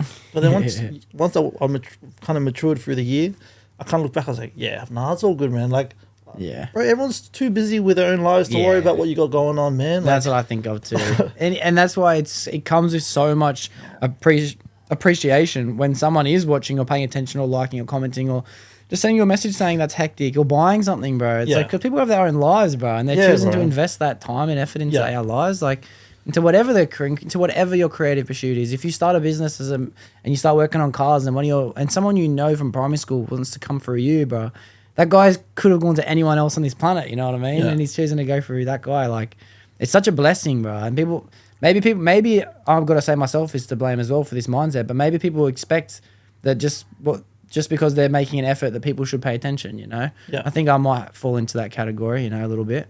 Yeah. In the beginning, how long would it take to make a hat compared to now when you're making a hat? Like, it sounds like you obviously learned a lot since then, obviously.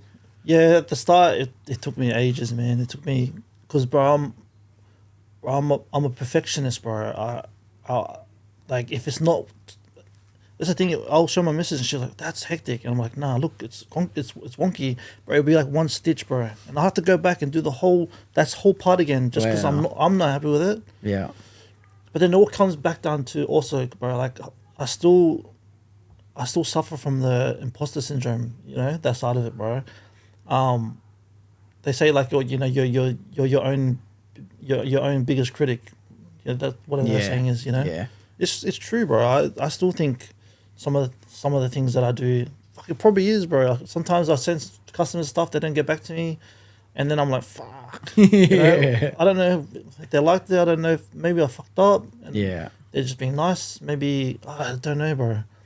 And then maybe I'm like, oh, they just can't be fucked. Maybe they're just too busy to, you know. Yeah.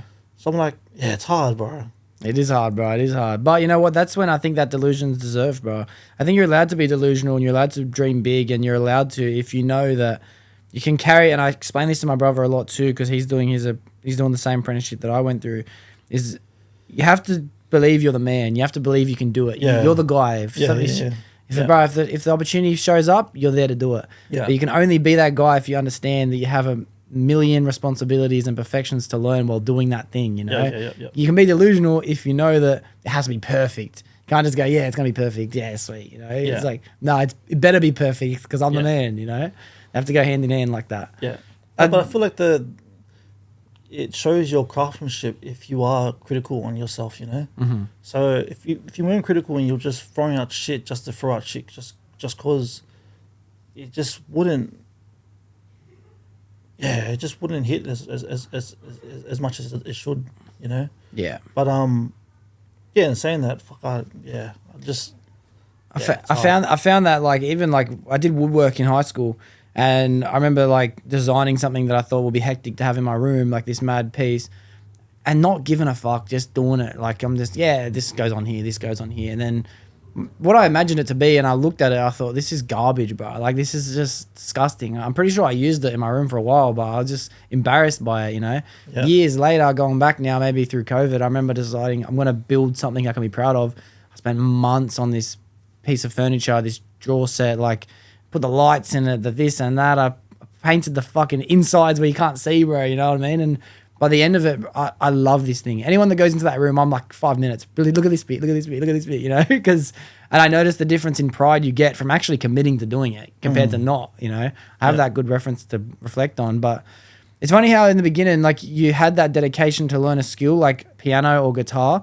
And then years later, you had that muscle memory to know that if you do dedicate yourself to something, you can do it. I wonder if you didn't do music growing up, if you would have had that same mindset, you know? Yeah, that's the thing. I think like the way I am now is shaped from like how I learned when I was a kid. So yeah, just because of the fact that I was so small, I had to reach like above what I was to try and be to fit in with everyone else, bro. So I feel like that competitive edge just kind of kept me above water in a lot of my life, like that I've done.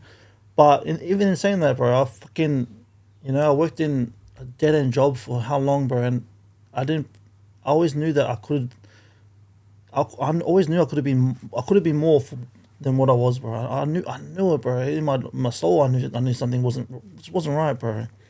But it took me until 2 years ago to fucking finally just kick myself into gear. Like, yeah, that's why it's hard. Like, I don't want to be the guy to come for motivational speaking because I didn't do it for most of my life. You know, like I'm only doing it for the last 2 years. So. But that's the perfect guy to be doing the motivational speaking, bro. You have the experience of not, you know. Well, I'm not going to listen to some guy who was born a superhero. Yeah. I want to know why they decided to become a superhero, bro. You know what I mean? Like, because then I can relate. Be like, oh, I can be that. You weren't born that, you know. Like, well, even with the resignation for my work, that video, bro. I was contemplating that video for so long, bro. I was just like, I was thinking like, fuck, do these cunts even want to see this, bro? Like that's a side of me that I was more so not embarrassed about, but I didn't want to showcase. Oh fuck, I'm working in a warehouse. Like before that, I was that cool guy making hats, bro. No one knew my backstory, but I was just like, I could have been that cool guy forever. Yeah. No one would have known that shit, bro. No one would have known that I was struggling and trying to like grind this shit, and then I was working in a place where I wasn't happy, bro. But I waited up, bro, and I just thought, bro, I swear there's so much people in my shoes that I feel like if when I was doing when I was learning, I wish I could have seen someone doing this right now. I want to put out the content that I wish when I was starting it that I could have seen that was like, fucking oath, let's go. Like I got this, fuck, like if he can do it, fucking I can do it, you know? Like that's my whole purpose around it. Like, bro, I was so self-conscious of it, bro. Like I was pondering, I made the video, bro, I was ready to post it, and I was like, it probably took me like a month to actually post it. Wow.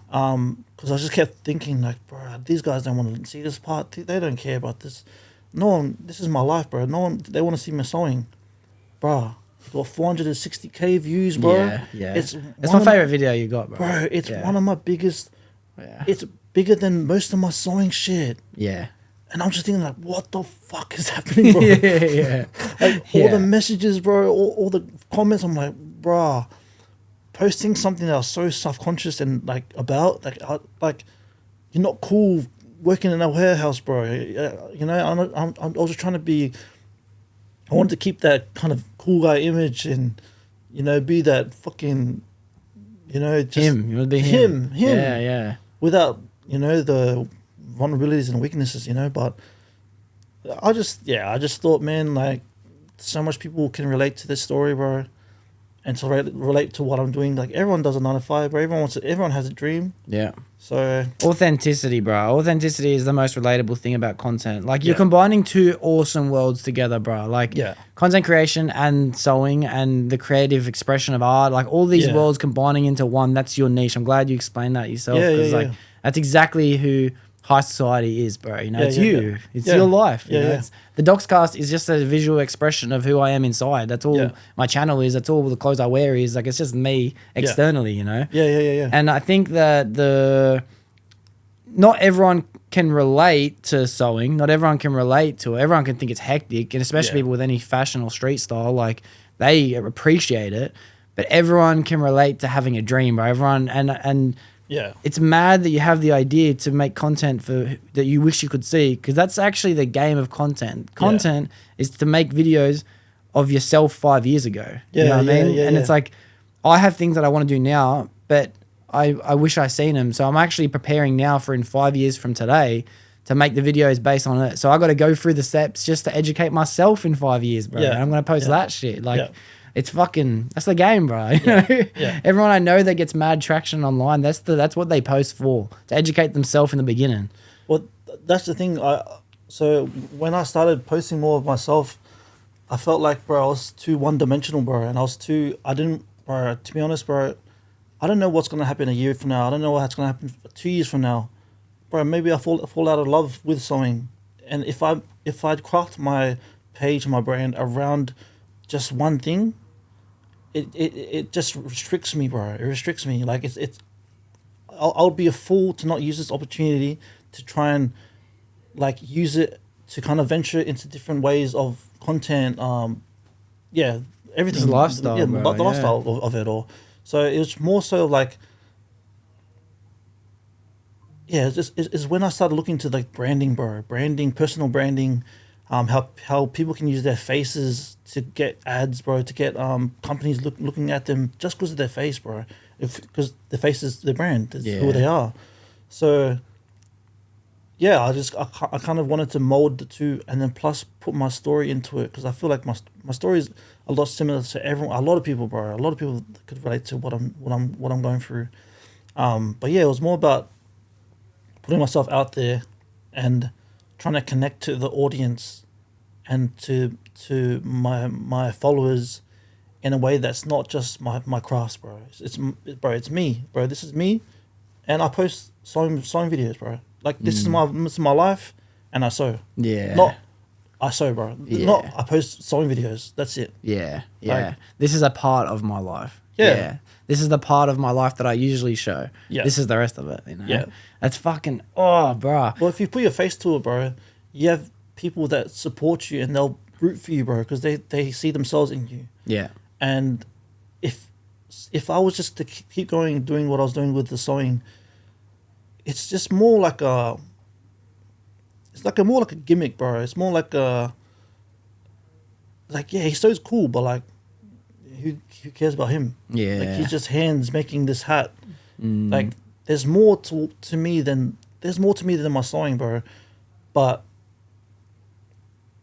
yeah, I love sewing and I love sharing my story, bro. So I love that you love sewing, bro. Like, even so, what about today? Obviously, you've gained yourself a lot of traction. The work that you've started to show off now, I'm assuming, well, I know for a fact because you've explained it, I haven't always been to the level of perfection they are today compared to what they were. How much of what you're doing today is still grind, and how much of what you're doing today is still play?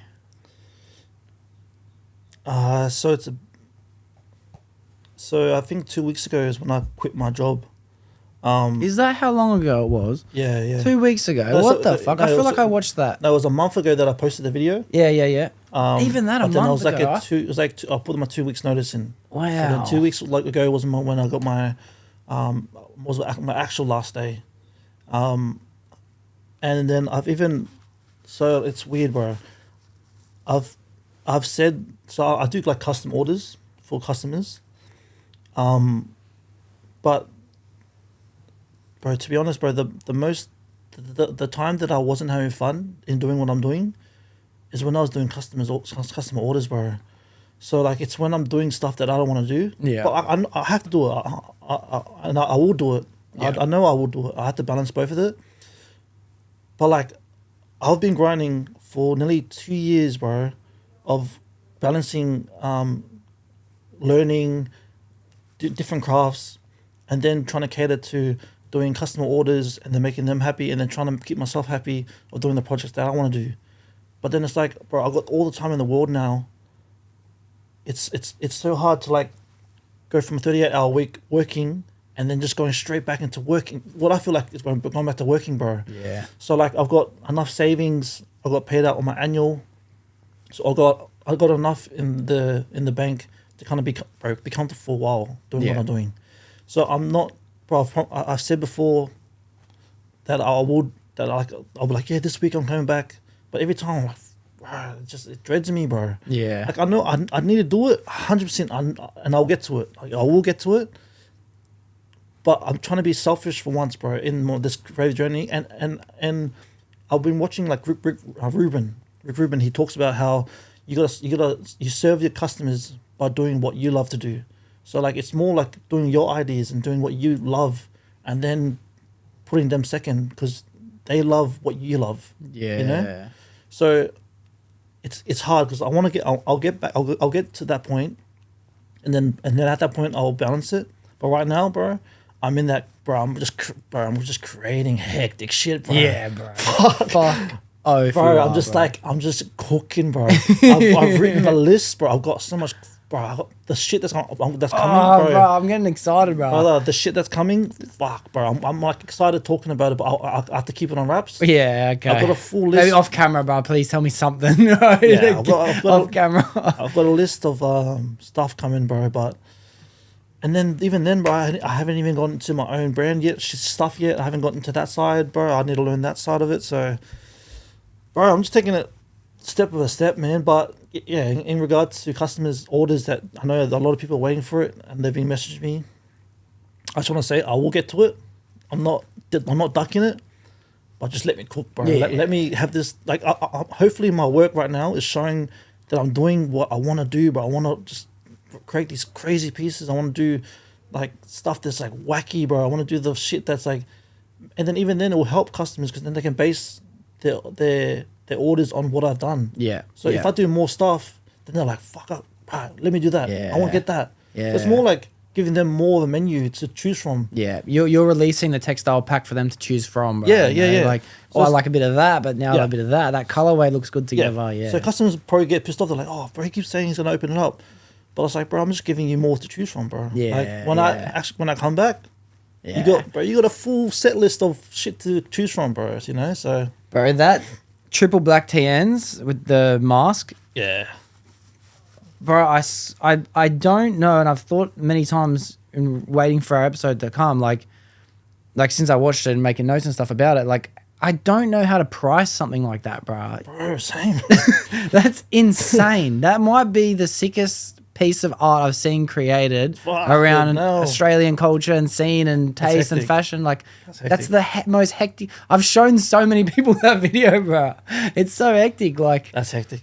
I don't even know where you go from creating something like that. Like I don't think you can sell something like that, bro. You know, that's the thing. While I was juggling, I was thinking maybe I'll just keep it because I'm so proud of it, bro. I'm like, this is probably my best I've ever done, bro. I'm like shocked. I'm like, nah, bro, nah. Fuck, nah. Like it's weird, bro. It's so weird. So like, I've had this idea for ages to do a mask of some sort. I don't know which one. A few people said do the MF Doom mask, but I swear I've seen that done, bro. I want to do something fresh, bro. So yeah, I kind of thought back of like my childhood and like characters with masks, bro. And I loved Sub-Zero, bro. Fuck, he was my character in Mortal Kombat, bro. I used to love spamming his fucking ice move, bro. Like I love that shit. Yeah. So I kind of thought like, fuck yeah, I'll try and do it, but doing this project, bro, I don't have a pattern for it. It's just off the cuff. I just put it there, play stuff. Bro, I can sit there for nearly 4 or 5 hours, bro, just looking at shit.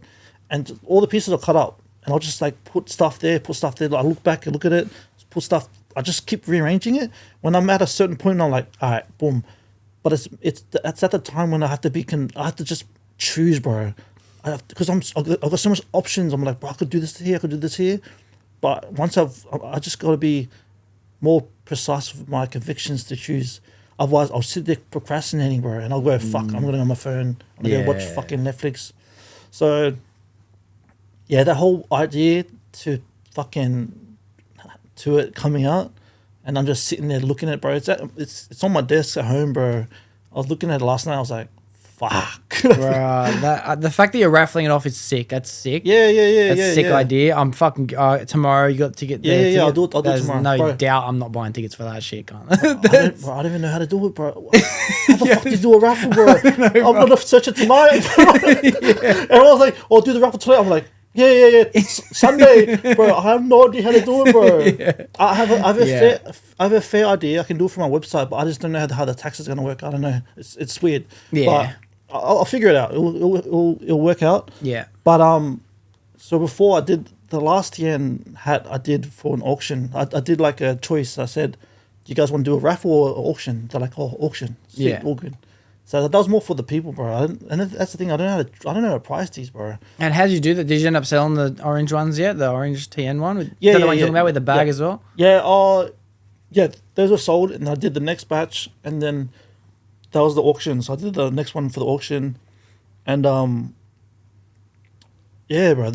Actually, the first couple of people that put their prices up didn't actually pay me. So yeah, that's annoying. Yeah, so, yeah. You know, hit them up. That's crazy. I never thought about that. Yeah, bro. So and that was me posting on my page. So I wasn't. There wasn't no link. There was no program or app that was doing it. I just did it from my own page, and then I hit them up. And they're like, "Oh, yeah, I'll pay tomorrow." But nah, never got back to me. It is what it is, you know. Yeah. But then I just want to give back, bro. I want to, like, I just feel so blessed, bro. Yeah. I feel so blessed to be what I'm doing, to do what I do, bro. I'm not, bro. The money's the money will be hectic if I can get to the point where I'm like comfortable. But fuck, bro. I love what I'm doing, bro. I don't want to make a fucking.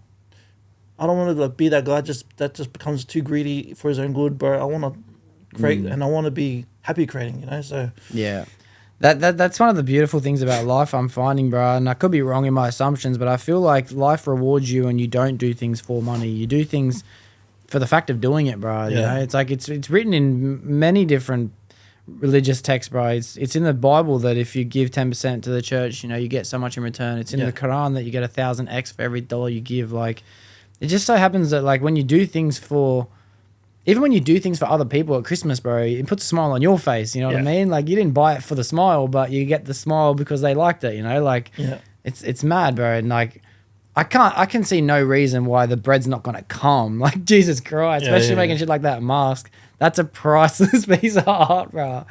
How much difference is it, like, going in like hardness, if that's even a word? How much more difficult is it using things like basketballs and footballs as opposed to using pieces of cloth and clothing? Well, basketball's hard, bro. So my machine actually can't sew through it properly. I actually won't say it because it's my bro. Then everyone else will do it. But yeah, there's a few tricks I got to do to the ball to get it to the point where it's sewable. But if I cut it up, it won't go through, bro. It snaps the needle. The first hat I did with the basketball, bro, it snapped like 10 needles, bro. I couldn't do it. And then I started working around the fabric of the basketball, and I got to a point now where it's more tedious, bro. Yeah. But yeah, I got it to a good point now. I just did 2 more basketball ones that I'm gonna do for the with that content creator, Pre-Love. I'm doing a collab with him and did 2 more for him for that one. And yesterday, bro, I was sat there and the hats were done. And then one of them was just like, they looked too plain, bro. I was sitting there like, fuck. So I like kind of looked around, bro. I still had pieces of a basketball from the last project, like just pieces. So I was like, fuck it. So I chopped it up, and then I ripped off the brim again. I started again, and then I made it again. I implemented the ball into it this time. And then I showed him, because I met up with him this morning, and I showed him, and he was like, bro, what the fuck, bro? Yeah. He said, when'd you do that? I was like, oh, last night, like 11 o'clock. I was like, bro, what the fuck? Yeah. Bro, even the tradie, bro, because we were filming content on the street, and this tradie was like working on the house. He's like, yo, was this your hats? I was like, yeah. He's like, can I have a look? So we fucking went down, came down, put it on his head. He's like, oh, like, is this from Nike? I was like, nah, bro, it's mine, bro. I chopped it off from the jersey. He's like, fuck, can I have it? Like, can I buy it? I was like, nah, bro, there's a process to it. You got to get in line, you know? Like, he's like, fuck, bro, get me in, please. I was like, that's hectic, bro. IRL, bro. That's mad, bro. There's no better feeling, bro, than getting love in real life or something like that. Yeah, bro. Yeah. So fuck, it's just trippy, bro. But yeah, the whole process of the marks, man. It's that whole thing took me maybe 7 days to do, bro. It's tricky, bro. So I didn't realize how much maths is in it, bro. Most of my prep is with a ruler. I got a rule. So like all the measurements has to be precise to the point where it's all like synced up. If it's off, bro, it'll look, because everything's centered, bro. It's like centered for the middle. So if it's off by 1 point, bro, it'll look fucked, bro. Yeah, okay. So I've got to like measure it out with rulers. I've got to measure out like centimeters. Fucking even with curves, bro. I've got to cut the fabric in a way where the fabric curves. It's fucking tricky, bro. Yeah. But you make it look so fucking easy, bro. I swear to God. Yeah. When it's not like I look at it and I think I can do that, because I know the amount of skill I don't have when it comes to sewing and anything like that. Yeah. Even the creative process, like I don't even know if I'd be able to imagine that. But like, you just post the video and it's like you can't tell the work that went behind it. You know what I mean? Well, I've got a few messages saying like maybe I'm showing too much. So they're like saying like, you're showing too much of the process. Maybe just cut it down and then show the end product like a bit faster. Which it makes sense. It does make sense. But at the end of the day, bro, I do what I want, bro. Yeah. Fucking, this is my baby, bro. Yeah. Like, if you want to do that, do it yourself. Yeah. But I get their intentions and they're trying to like reach out and help with that sense of it. But it's like, bro, I've got it to this point. I'm happy with my choices, bro. And if people want to copy me, bro, go ahead, bro. I'll just do it harder next time. Yeah. All right. Yeah. Saying that, yeah. So I did the TN hat.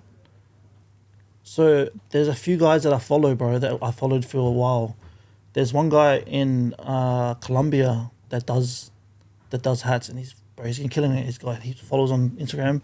I've followed him for a while. I did my video, bro, within a week. Within 2 weeks, bro. He done a TN hat too. Yeah. Same style from a shoe, bro. Even the same way I did it same way I did it, bro. Even the same pieces, he did the same thing. All good, whatever. No credit. Yeah. Is no what credit. it is. On TikTok, I seen another guy do the same thing, TN, the way that I did it with the parts I did, but then he added something else that I'd never seen before. I was like, but even then, I seen him doing it, and I'm like, bro, you fucked up. You should have added this part. Yeah. So then I used that part and I added my own part into the TN mask. Yeah. And yeah, it's funny because the guy from Colombia, he actually did it as an auction too, bro. Yeah. So he made the hat, and then he done an auction for the hat, bro. He literally bit my shit, bro. Yeah. And I'm like, fuck. Yeah. It's Yeah. like you're trying to be like, you know, bro, I'm not the first person to cut up shoes into a hat. I'm not saying I'm the fucking. It's just the way that it was done. It was like, bro, the same style, bro, the same parts of the shoe, the same. Even the auction after the Yeah, come on, bro, same. like, and no But- credit, bro, no credit. But here's the thing, bro. You've been trend setting for a long time, bro. You know what I mean? You've been trend setting, you know, and it's like when they start doing it, let them have it, bro. You're on to the next. You know what I mean? Well, You've been even- doing that for years. Even my missus was like, oh, should I comment on his? And I'm like, oh, this looks like high society. He's like, did you take his? I was like, no, don't worry. I'll just Yeah. do it harder next time. Yeah. So then I was cooking this one, and she seen it. She's like, yeah, he ain't gonna copy that. Yeah, he bro. ain't gonna copy that. And it's like, bro. Fuck. But it's, again, bro, it just comes back to my competitiveness, bro. Yeah. So I see them trying to. It's probably, the internet is free for. I'm not saying I'm original, bro. I've taken stuff from a lot of people. I'm not saying anything like that, but like when it's a full side by side copycat, Yeah. it's like you want to be happy with it, but it's like kind of like fuck. It's like flattering, but it's kind of like their followers are going crazy. It's like, bro, this is the best thing I've ever seen. It's like, bro, Little credit, you know? Yeah. it's, Little credit come would be on, bro. good. And they're bigger than me, bro. They're bigger Yeah. than me, so it's like, Yeah. Oh, yeah. yeah, it is what it is, But bro. bro, I'm not- like honestly, I tell you what, bro, I'm gonna piss so bad. I'm gonna piss my pants. I got something I want to ask you, but I'm losing my train of thought. No, you're right. You're Give me right. 1 sec. I'm glad I had time to run to the toilet because it actually let my brain clear up a little bit. There's a couple of things I wanted to go back and dot point along that thing where. There's actually so much. I actually didn't realize how there's so much fucking shit to talk about. Yeah, bro. Do us a favor, pull the mic in a bit as well. Oh yeah. Yeah, maybe even a little bit more. Yeah, beautiful. All right, sweet. So the first thing I want to say was the fact that these guys are copying and just completely doing the exact same piece, exactly same cutouts, all that stuff as well. Yeah. One thing that I've noticed lately doing the last couple episodes I've done is I've done one with Alex, shout out to Alex, and one with Mick, they're both out now, and they're in NA or they're also Narcotics Anonymous and the process of recovery and all these things. And one of the biggest takeaways I got from both of them saying was you can only keep what you've got by giving it out.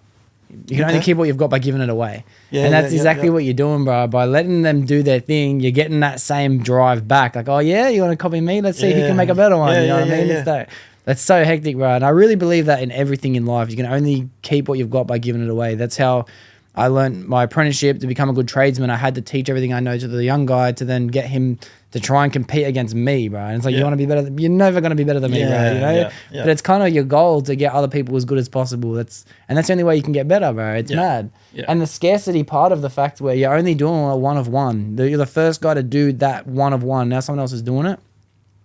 I don't think the scarcity comes down to the fact that you're the only guy who's got it because you're the only guy that can make your one. And it's like when you go on your website, bro, it's got sold out. Like insane, bro. that is from a business perspective, bro. That's the most hectic thing ever. Like that's scarcity, you know. Yeah. I went to a seminar last week, maybe the week before. I can't remember how many weeks ago. My brother bought me tickets to see David Goggins when he came to Sydney. Carry the Mad, boats, bro. Yo, Yeah, bro. fucking What a Jesus. gift, eh? What a gift. My brother's a G, bro. So they had like a mad day. So like David Goggins, there was like Mark Boris, Nick Kyrgios, Michelle Bridges, like heaps of mad influencers. But then there was also a heap of coaches, like guys doing like 2-hour sales pitches of why you should give them money to be your coach, you know, mentors, like. And like towards the end of every sales pitch, they'd go, you know what I'm going to do? Fuck it. For the next 25 people, I'm only letting 25 people get in and you've got an opportunity to work with me. bro, people were running, bro. Hundreds and hundreds of people were running to the fucking stage, bro, to scan the QR code. These things are selling for like, some of them are $25,000, bro. Like, it was crazy because they made it like, this is the only opportunity you get, bro. You know what I mean? This, you can't just go to shops and buy this shit, you know? So from a business perspective, bro, you're doing the same thing, but you're doing an authentic version. You know what I mean? Yeah. Like, I respect what they're doing. Like, they're not going to convince me to do it. Like, but yeah, you're doing exactly what they're doing, bro. It's a one of one. It's a scare. It's be the guy who's got it, because if you're not, you miss out. You know what I mean? Like, fuck. Well, everything being sold out. Fuck, that shit's a trip, bro. So even with the whole fact that happens, I still get anxious every time I drop, bro. I'm like, fuck, these won't sell. Oh, fuck. Maybe they're not happy with this. Or fuck, these ones aren't that good. And then every time, bro, they sell out, bro, within a minute, bro. Like, can't stop waiting, bro. So I got a few people that are like religiously buying my stuff, bro. Mad. Bro, shout out to them, bro. 100%. They know how much I message them all the time. Every time they're like, bro, what? Like, they're crazy. You got it again. Like, yeah, bro. Tell us when you got more. I'm like, bro, what? Wow. So like, yeah, I've got a few people that kind of just keep coming back, bro. Like like loyal supporters, man. And they fuck with what I do, and they fuck with the message, and then even then I'm getting orders from like Western Australia, for all of Australia, bro. New Zealand. Wow. I haven't gotten something from overseas yet, bro. Not yet.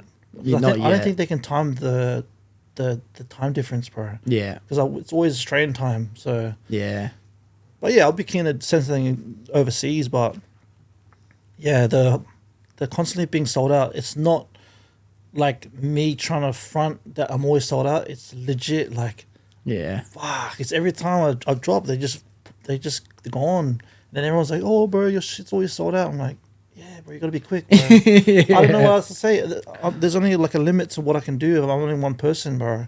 So like, I can churn out 100 hats, but I feel like that loses the specialness of what they are, bro. So with my hats, bro, I do recycle a lot of my styles, but most of my hats won't look the same, bro. Yeah. A lot of my hats, even the colors, they're always different, bro. It's always changing, because I don't want someone else to have your hat out there, bro. That's the whole purpose of what I'm doing. So yeah, I feel like most of the time I see it, if you got the same colorway, like you've just reversed the options, you know what I mean? Like, yeah. might be left on right top, but now it's like left bro. bottom, you know? Like, it's sick, bro. You gotta be creative with it, bro. You Yeah. gotta switch even the colors. If it's black here, white here, you just do white here, black here, you know? You just change and it a that's little sick, bit. bro. That's almost like you got to make sure you get both now, you know what I mean? Yeah, so it's like a agreement with the customer that you will never see someone with your hat. Never. Even if I make another version of it, it still won't be the same, bro. Yeah. So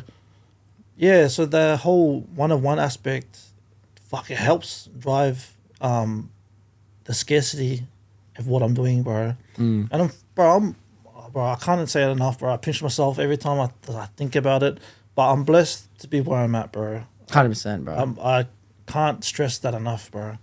Like, I want to be here without the people, and I'm not trying to take all the credit for what I'm doing, because there's a certain point where you need the people to push yourself. You can be the best of the best, but if no one wants to buy your shit, bro, it doesn't matter. So yeah, without the people, man, I would be nothing. So yeah, and one like, one love, one comment, one message, one friend, one barber, you know what I mean? Yeah. Like, telling you keep going. Like, I wonder how long realistically you can grind without any appreciation, bro. It's like, you don't need it in the beginning, because it's the hunger and the drive without it. It would be nice, though. It would be nice. 100%. It would be nice. It Like, would be nice. you know? Yeah. Bro, like, so I get so much messages, and the ones that I reply to, bro, they're the ones that don't even ask for jobs. They're the ones that don't even ask for custom orders, bro. They're the ones that say, bro, I love what you're doing. You're like inspiration. You're killing it. I wish I could do what you do. Whatever. Those messages, those heartfelt messages, where there's nothing, that they don't expect nothing from it. They don't expect me to give them anything. They're not expecting anything. They're taking time out of their day to just message you saying, bro, you're doing what you need to do. Keep going. I'm like, fucking oath, bro. Yeah. I messaged her back straight away, yeah, like, I am, bro, I am. Yeah. But then, yeah, I try to reply to everyone, but fuck, it's hard, man. It's hard to keep up with it. Oh, that'd be insane, bro. You got almost 40,000 people just showing love on Instagram, bro. Like, how, I don't know how you could possibly Well, show love to everyone. The last 2 weeks, it's gone crazy, man. So, Yeah. bro, it's actually funny. So, I had a few videos at the start pop, and then I got a lot of followers from those 2 videos. And even looking back at it, bro, those videos, I'm not even proud of them now. Like, Yeah. I don't even know how the fuck they got so popular. Yeah. They just hit the algorithm at the right time. And then I got a lot of followers from that. And then I think I got up to like 15K or 16K. And then I was like, fuck yeah, I got this, bro. I got this. And I started doing stuff that I wanted to do. And then it started grinding a little bit. And then I remember it was at like 20,000 followers, bro. And it was for maybe like 4 months, bro. I did not gain followers. I lost followers. Yeah. Just because of what I was doing. And that's when I was doing custom orders, man. Yeah. So I was doing custom orders, bro. My love wasn't there. I was just churning out orders for the sake that I had this list to go through. And I was trying to do what I needed to do. But You gotta pay the bills as well, There's only a limit to the algorithm of trying to be creative and then trying to do what they want to do. So that's at that point when I was doing custom orders. And my followers were I was losing followers. I wasn't actually going up. And this was maybe for like 3 or 4 months of this year. Maybe midway through this year, it was happening. Yeah. I was like, bro, what the fuck? Did I get lucky with those videos? Like, I'm not getting the same traction. I was getting anxious because I was like trying to push out more content because the last one didn't do well. And then the next content would be a week from now. And I was like, bro, I was in my own head and I was losing followers. And I was like, bro, fuck, maybe that's it. Maybe I peaked at the start. But then again, bro, competitive, bro. I sat down. I remember, bro, I sat down and I wrote in my notebook. And I never write, bro. I never write ever with a pen. I never write. I just wrote down this whole list that I've got I had to copy to my phone. This whole list of all these fucking ideas that I just was like, what would like spark curiosity and like make people like, what the fuck? Those ones. Yeah. I wrote a whole list, bro, and I'm going through it now, man. I'm still near the top. So I'm like churning through the list, but like the last couple of months, I've been doing what I wanted to do, and the growth's been fucking crazy. Yeah. Yeah. So that's what I'm saying with the customer orders. It's hard. I need to do it, and I know I need to do it, and I will get to it. It's just, yeah, right now, it's just, I want to just do what I want to do, and I'll get to them when I get to them, you know? Yeah. So Yeah. I'm not trying to put a date to it, but Yeah, sometimes you can't, bro. Sometimes you can't put a date on it. Like there's this thing called EU stress. EU stress is when you do put a date on something that needs to get completed because you're now relying on the fact that if you don't get it completed, then it won't happen. okay. And they use it. Authors use it all the time when they're writing books, and they get given, you've got 2 years, 3 years to write this book, 4 years, 5 years, whatever. They just go nuts on their research and they're making this mad book, and then the supplier might turn around and say, "You've got 4 months to get this book out, or we're cutting the contract." And then they're like, "Bro, I'm only 10% through." You know what I mean? But because they're going to lose it, the book that they get created within those 4 months sells numbers, like hundreds of millions of copies. But it's because if they didn't have someone telling them they had to do it, then they were choosing their own cutoff date, then they would lose that creative process in the middle. It's a fine balance, fine balance between an end date and not. And to me personally, I work better when I have got a deadline and things have to get done. For some things, other things, I just have to let it cook. If it takes a year, it takes a year, bro. You know what I mean? Well, it's funny you say that. So I actually work better in like the hours before it's due. So this week I had the TN mask and hat, and then I also had the 2 hats that I was going to do for this collab. All I knew, that was going to be my week, and that was what I was going to do. Bro, I spent way too long on these fucking the TN shit until Thursday, bro. And then I had 2 days to make these 2 new hats that I had to meet him today to film. Bro, even Thursday, bro, I fucked around all day, bro. I was on my phone, bro. I went for walks, took the dog for a walk, bro. I was sitting there like, fuck, I don't know where to start. Yeah. I was like, yeah, fuck it. Bro, I fucked around, bro. I even had a nap, bro. It was like Thursday night, maybe like 7 o'clock. I was like, all right, fuck it, let's go. I cut it up. I got all the pieces done, and then I was just like, yeah, Friday, I'll just pump it all out. Of course, bro. Friday comes along.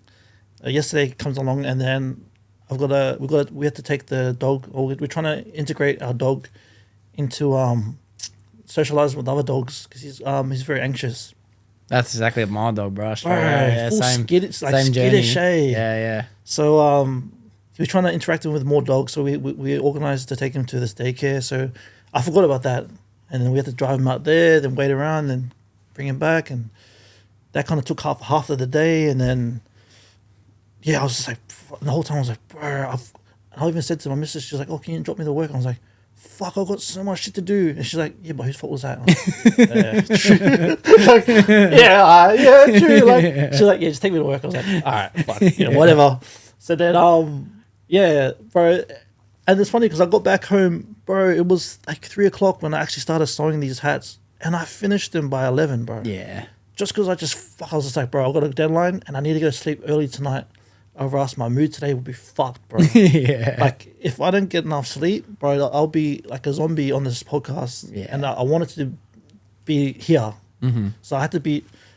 And that's the thing. I had a deadline to go sleep, had a deadline to finish these, and I was like, fuck. It's that EU stress, bro. It's powerful, isn't it? It's powerful shit. I feel like I thrived on it. I thrived on it. Well, that's the point of EU stress. Like, it's amazing what can get done within that time frame. Like, the best book that author's ever created was in that 4-month period, you know? Yeah. No, that's why when you said it, I was like, yeah, bro, I feel like I work better with it hanging over me with the due date. Bro, I'll have the whole week, bro. I'm like fucking around, bro. That last hour, I'm like, all right, let's go. And it'll get done. Like, I'm stressed, but it'll get done. Yeah. Like, every single time it gets done. Bro, so I did, I did the NRL. I did an NRL. Bro, that was my next thing I wanted to ask you. Wait. We're talking about the Cowboys. What's that guy's name? Talugi? Oh, Murray Talugi. Talugi, yeah. Is that the one you were about to say? No. Oh, sorry. No. Bro, he's a legend, bro. I met him, gave him the hats. He hit me up, and then I was like, bro, fuck, I'm keen. Bro, you know what's crazy? Bro, the official hit me up, bro. Wow. So I'm in talks with them now. Oh fuck, I don't know if I should add that. I can cut that, don't worry. Bro, that's insane. So I'm gonna do their next year. Bro, they want me to. Alright, I'm cutting this out. No, don't worry. No, I'm not only that. In the same day I got that message, bro. I got a message from what? So one of their fucking PRs for their social media team hit me up, bro. They want for one of their players that are leaving, they want me to take their jersey and their ball and make a hat for him, bro. This was Wednesday or Thursday, bro. I got this message. I'm like, what the fuck's happening, bro? Like, what the fuck is like? So it's in talks. That's why I don't want to put this out there. I don't know if it happens. Yeah. But like, bro, that is fucking insane. That's insane, bro. Like, I love that, bro. Like, I forgot about that, I forgot, bro. But yeah. Bro, even if I could just say that I'm doing it for this player that's leaving, bro, and then just to say that bro, even to just tag him, bro, fuck. Yeah. That's hectic. That's incredible, man. Fuck me, bro. I love this. It's just, bro, I actually totally forgotten to right now. Bro, I was buzzing, bro. When I seen that message, I was like, nah, no way. And I seen the email, I was like, what the fuck?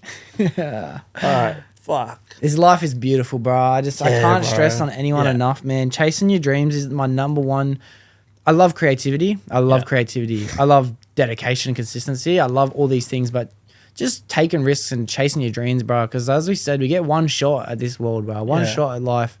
To be honest, I try and take way too much shit on, like, that I can't do. And then people ask why. It's like, why not, bro? Like, do I really want to get to the age of 60 and go, I never got to see what it was like to fucking be in a movie? You know what I mean? If a movie comes up, I'm on the movie, bro. You know, I'm not going to not do it. Yeah. Like, just, I don't know, bro.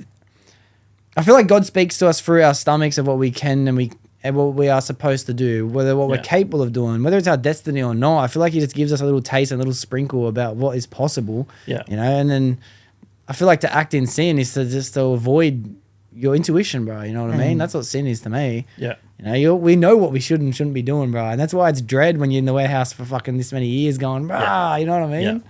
Fuck, bro. But that's why it's crazy, bro. It's like, when I made the conscious decision to do this, bro, I don't even think I envisioned what I'm doing right now, bro. But I just knew I had no other choice. Bro. I had no other choice, bro. I was literally in the back. I was backed into a corner where it was only me that could get myself out. And to most people, bro, working a warehouse job in 9 to 5, bro, it's comfortable. You can make your living, bro, 100%. But I was lacking purpose, bro. I had no drive, bro. I even lost motivation to train, bro. I just over life, bro. I just wanted to just go home, play games, watch movies, and kind of drown it out, you know. So, I think I got back in. I think I went into this before we kind of went off topic with it. Fuck, can we get deep? Yeah, I want to get deep. Yeah, get deep. All right, so after the party scene, after we stopped partying. Maybe it was like mid-20s. Right at the end, I went hard, bro. I went, doing everything under the sun, bro. But there was this one time, we went to this festival up in Newcastle, and yeah, bro, I was on everything, bro. I did fucking, I don't even know if I should say this, bro, but yeah, I was on everything, bro. The only reason why I'm saying this is because it shaped me to who I am today. Yeah. So before, in my early 20s, bro, I was the most confident, outgoing, like, brightest guy in the room, like, loudest guy in the room. Not loudest, bro, but I was confident, bro.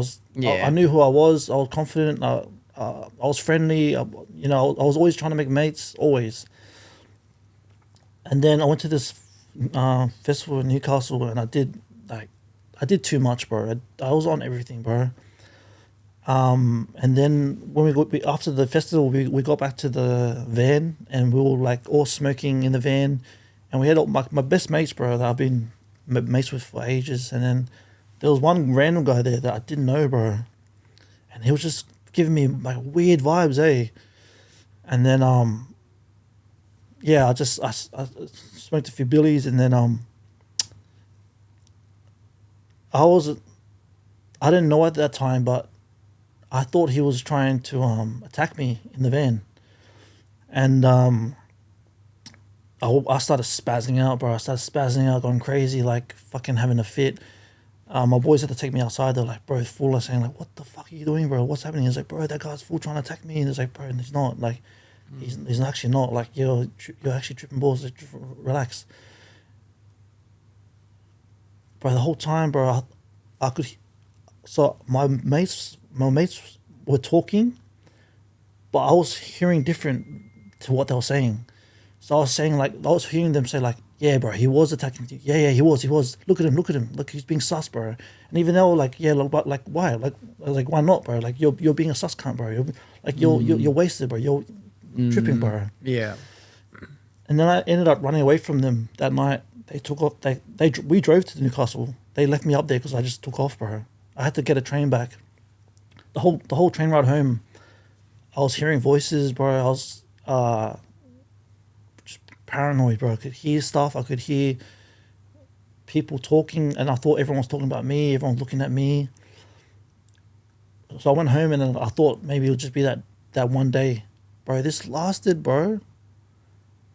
I reckon it lasted a good year, bro. I didn't realize it until after I was finished with it, and after I kind of dealt with it all.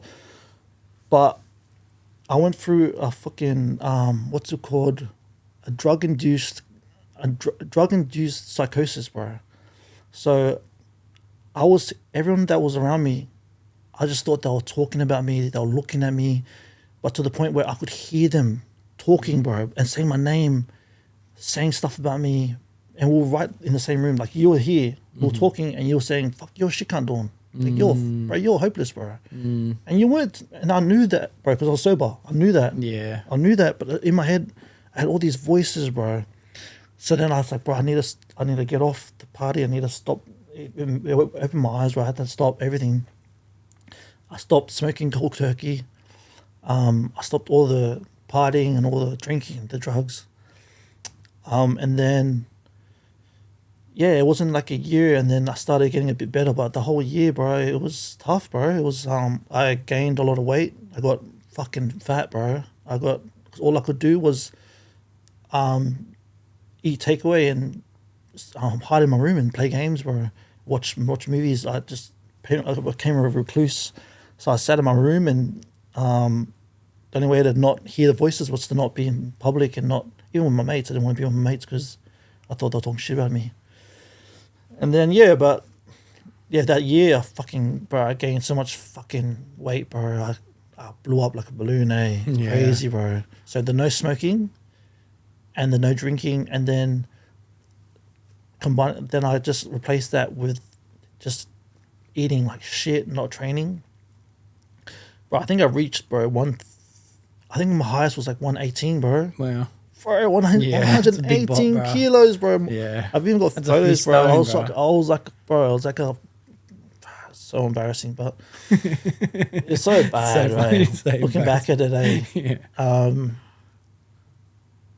But then after that, maybe from my mid 20s to like 30, I was kind of dealing with the afterfacts, bro. Even then, I reckon it took me like 4 or 5 years to get to a point where I was back to somewhat normal, but I was never the same, bro. That's when I started getting my anxiety. But even then, I'm not treated. I don't treat my anxiety with any meds. I don't think I should. Personally, I don't want to treat it with anything. I'd rather just deal with it. But then it's hard because then I have to put myself in positions where it just fucking freaks me out, eh? Like when you're talking about in your podcast, you're like the hot flashes, the cold sweats, bro. 100%, bro. Feeling that like every day.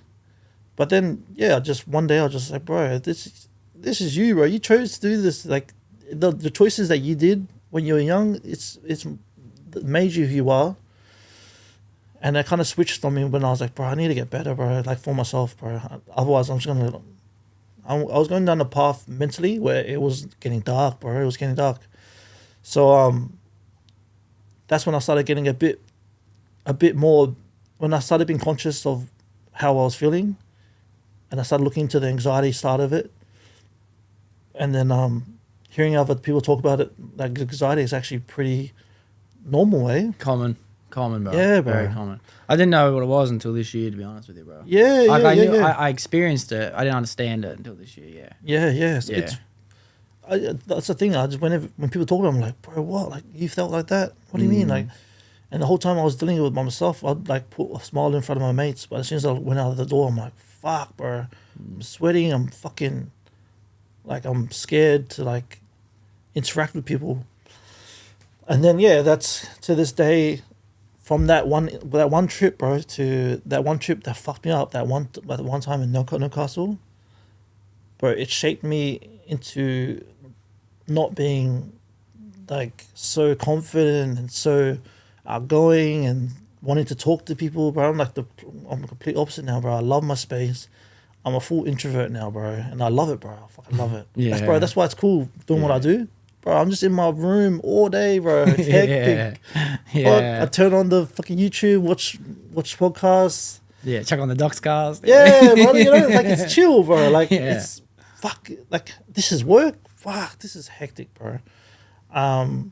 But then I can't blame anyone because it was my choices that I made when I was younger. So but it's shaped me to who I am today and the way I feel, and I'm still dealing with the anxiety now, bro. I'm still dealing with it. Do you take medication for yours, or? I don't take medication. I don't take medication for the fact that, one, I'm sober, and I've been practicing being sober for 26 months this month. Yeah, fucking hell. So it's like I don't even allow myself to have a Panadol, to be honest, bro. Like I just love drugs. I love them. Like I don't want to do them all the time. I'm gonna be honest, bro. Like and also I know the side effects that can come from prescription drugs, like anxiety medication, depression medication, and things like that. One of the biggest side effects, and it's affected a lot of people I know, is suicidal tendencies and things like this. So it's just, I don't recommend anxiety medication to anyone, realistically, bro. If there is a chemical imbalance that some people need and they've gone through enough medical advice to take it, I think it's a good idea to take it. But I don't take it just because it's I'd rather deal with it. You know what I mean? I'd rather deal with it. in that sense the same, bro. So the way that I felt about it, it was like substances was what got me here. So, like taking stuff is what got me here. I'm not gonna take stuff to get rid of it, bro. It's just gonna. I feel like it was just gonna add to more layers of 100%. Me being fucked, bro. Yeah, I think that it puts a mask on what the problem is, and it allows the shit to flow around it. You know what I mean? So it covers up the problem, but it's like a weird mushroom, bro, growing around it, bro. Like, bro, to be honest, bro, I know exactly what you mean when you said you had that experience. Like, social broadcasting syndrome is the only time I've ever heard anyone say something that makes sense about it. And you know Wombat, the rapper Wombat? He has it. He has it. Yeah, he went through it. Yeah, he has SBS. I have SBS, bro. Okay. Like, I don't talk about it too often, but like the same thing happened to me. What's the whole concept? What is it? Social broadcasting syndrome is the belief that you think that the rest of the world is either hearing your thoughts or you're hearing everyone else's. You know, so it's the same thing that you would have felt being in the room, and it's like, you have to understand that it's an imagination thing. Like, you really can't hear what people are thinking. Yeah. And people are really not sitting in there talking about you when you can see they're not. You know what I mean? Yeah. But the fact that you're experiencing it makes it so much reality, bro. Yeah. You know what I mean? Yeah. So it's just to have faith in the fact that it's not real that is what helps guide people from the fact that it's not real. But it doesn't change the experience, bro. Like, bro, I used to my trip was so fucked, bro. Like, cunts will be on their phone. In my head, they're watching my life right now. And like, it's the same concept, bro. It's like, it's never ending, bro. It's fucked. As I get older, it's been a long time since I've had these bad trips. Like, it's faded, though. It is what it is, but it doesn't mean those moments still don't pop up, bro. You know what I mean? So I fight it with forcing myself to just go and sit up and put up, you know what I mean? Like, the introvert thing makes me feel worse. You know, everyone's different. It does make me feel worse. But yeah, bro, drugs are fucked, bro. Like, bro. They fuck you up, man. Like, yeah, there's a couple of times where I genuinely there's this thing called the Messiah complex that a lot of people get from a bad trip as well. And bro, that's a scary thing too. You genuinely feel that you are the reason the world's spinning, and without your control, bro, it's over. You know what I mean? It's like, that's the worst pressure to put on someone. Wow. And your own brain does that shit to you, bro. So yeah, I never experienced that side of it, but fuck, that'll be trippy though. Yeah, it's a whole different thing, bro. It's like, and I hear people talk about it on TikToks and stuff like that, and I'm just like, fuck off, man. Like, but it makes you feel so much better knowing that other people have dealt with it, bro. Yeah. There's this thing that Will Smith says, the most important things you can do in this world is read and run. Because when you run, you learn to fight your own voice telling you to stop. And when you read, you realize that any problem you have, someone else has gone through it and dealt with it. You know what I mean? So like, just dealing with talking about anxiety, talking about bad trips and experiences and delusions and all these things. It's like, other people can go, me too. And then you go, thank God. Yeah, bro, well, you know? the thing, you think your battle's solo. And then because it is solo, it's all in your head and you got to deal with it yourself. But then when you hear other people, even you thought like, bro, he's the happiest guy ever. So, in saying that, bro, one of our group's best, like one of our best mates, growing up, bro, he was the happiest, bro. He was the life of the party, bro. Everyone wanted to be his friend. Bro, I learned so much from him, in the sense of like being confident in yourself, where he acted like he was one of one, bro. He was like, bro, I'm that guy, bro. I don't care who's here, bro. Everyone's going to know who I am. And everyone's going to know who we are because you're with me. Yeah. That was who he was, bro. And I looked up to him. I was like, bro, this guy is the man, bro. Yeah. He's the man. Bro, fast forward, bro. He actually was dealing with a lot of demons in his head, bro. He committed suicide, bro. Justice. Rest in peace, bro. But he had a light in him that everyone around him could just feel it, bro. He was like contagious.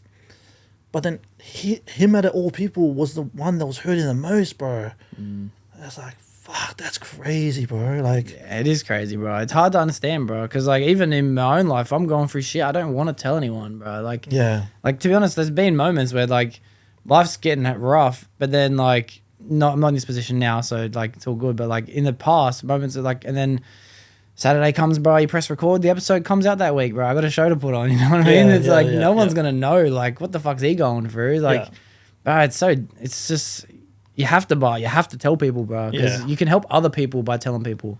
Yeah. You know, it's people just wanting to feel like they're not alone. And it's the worst monster of disease, bro. Depression, anxiety, like it's a disease that people catch. And when you catch that disease, it's the only disease where you go and you don't want to get help. You know what I mean? Yeah, well, because you're scared of help, bro. You're scared because you got to address your demons, bro. Yeah. You're trying to run away. You're trying to run away from the demons. Yeah. You don't want to. You don't want to acknowledge that they're real, bro. Yeah. Like they're behind you. You know they're real, but you don't want other people to know that you're fucked, bro. So I remember when I met my missus, I talked to her about it, and bro, I never told anyone, bro, about this shit. I just kept it to myself, and then once I said it, bro, it released so much like pressure, bro. Like I felt like so much like unease and just free, bro. Like it's like trains were no longer on me, you know. It was crazy, like Just letting it out. Yeah, Yeah. I feel like sometimes you got to vent, but when you're trying to be that guy, you don't want people to think that you got problems, you know. Yeah. So like, everything comes with balance, bro. Everything comes with balance. You don't want to always be that guy, but you can't never be that guy. yeah. Yeah. Everything. But that's why it's good to talk about it, and it's scary to talk about. But yeah, that's why I even said I was like, I don't know if I want to get into this here today, but I feel like it's natural, bro. I feel like I'm happy to talk about it, bro. If people think like, fuck, bro, this guy used to take drugs and they're no longer a fan of me, bro, that's my life and this is how I live and that's just what's made me who I am today, you know. So even the anxiety that I got from it, I still got it, bro. It's still in me, bro. Coming here today, I got anxiety, bro. Doing stuff that I'm not comfortable with every day gives me anxiety. But I'm only now just saying, fuck this, bro. I got control of this shit, bro. Like I got this, and I'm gonna steer the boat where I want it to go, bro. Like my anxieties control my life to the point where I'm too scared to leave my house, or I'm too scared to leave my room because I just want to be content and comfortable. But like as you said before, bro, you got to be uncomfortable to fucking make the changes, you know. Like yeah, bro. Bro, you were too anxious to post those first videos, bro. You were too anxious to do this and that, and like look what happens when you took control of that beast, bro. You know. Yeah, bro. Maybe that anxiety's there to be your friend, bro. I'm always trying to figure out all these things. Like I heard this one thing talk about once that nerves and excitement is the exact same emotion. Yeah. So to be nervous, you get sweaty palms, you get like your butterflies in your stomach, you start to sweat, you're cold, this, that. Like that's exactly the same feeling as excitement. When you're excited, you fucking palms, bro, your nerves, your stomach, and it's like I just think that's just two different ways of looking at the same thing. I'm starting to think that maybe anxiety is the same way of looking at something else. I just haven't decided what that other thing might be yet, you know? Yeah. It could be like, it could be letting you know that something important's about to happen. It could be letting you know that you're on the right track. Anxiety could be there for a right reason.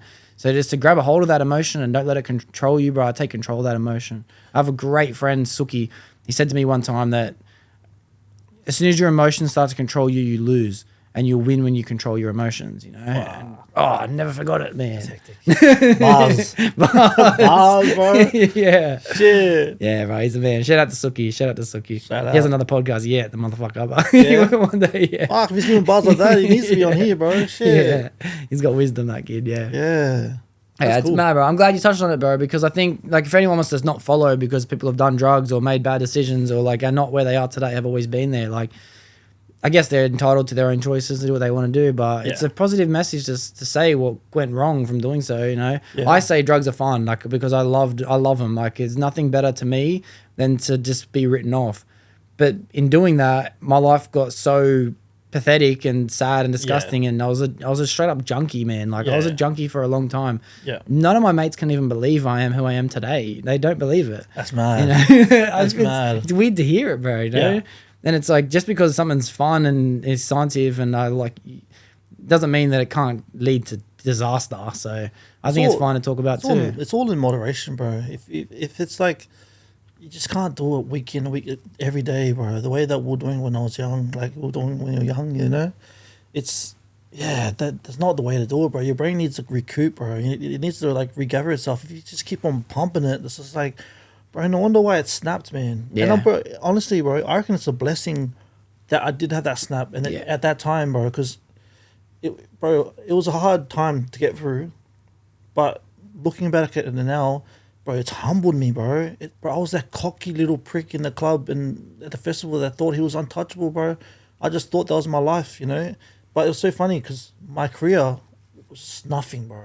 But when I was partying, bro, I was that guy, bro. Everyone wanted to be my mate. I was dancing around the dance floor like no worries, bro. Yeah. And I partied so much because I could detach from reality, bro. I didn't have to be my job, and my job was nothing. So like I had nothing else to, you know, Escapism. Escapism, bro. Yeah. So once you stop the drugs, you're like, oh fuck, my life shit. I got some work to do, bro. Yeah, Oh, fuck. yeah. Bro, what the Yeah, fuck? I I got got some work to anxiety. do. Fuck, I hate my job. I hate my life. Fuck. Yeah. Like, damn. Yeah. But like, yeah, it got dark, bro. It got dark. I was on the road where, yeah, the thoughts got not good, bro. Not good. But that's why it's cool, man. That's why you appreciate today so much, bro. You know? Yes, that's what I like. I can tell just how appreciative you are to be Yeah. where you are, man. Like, Yeah. what a blessing, because it didn't have to go this way, bro. It's not just living in the housing area which you grew up in, bro. It's also the position you chose to put yourself in too. Yeah. That make you realize, bro, I'm blessed, bro. I'm Yeah. blessed, you know. But then that's the thing. I still try not to take credit for it, bro. And any chance I get, I'll always say thank you. Like this is because of you guys. Thank you. Like thank you to everyone that's followed me and supported me. Because it's true, bro. That 100%. That it is what it is. And I don't want to be that guy that says, "Oh yeah, it's all me," but it's not, bro. I just help, but Yeah. yeah, bro. Fuck.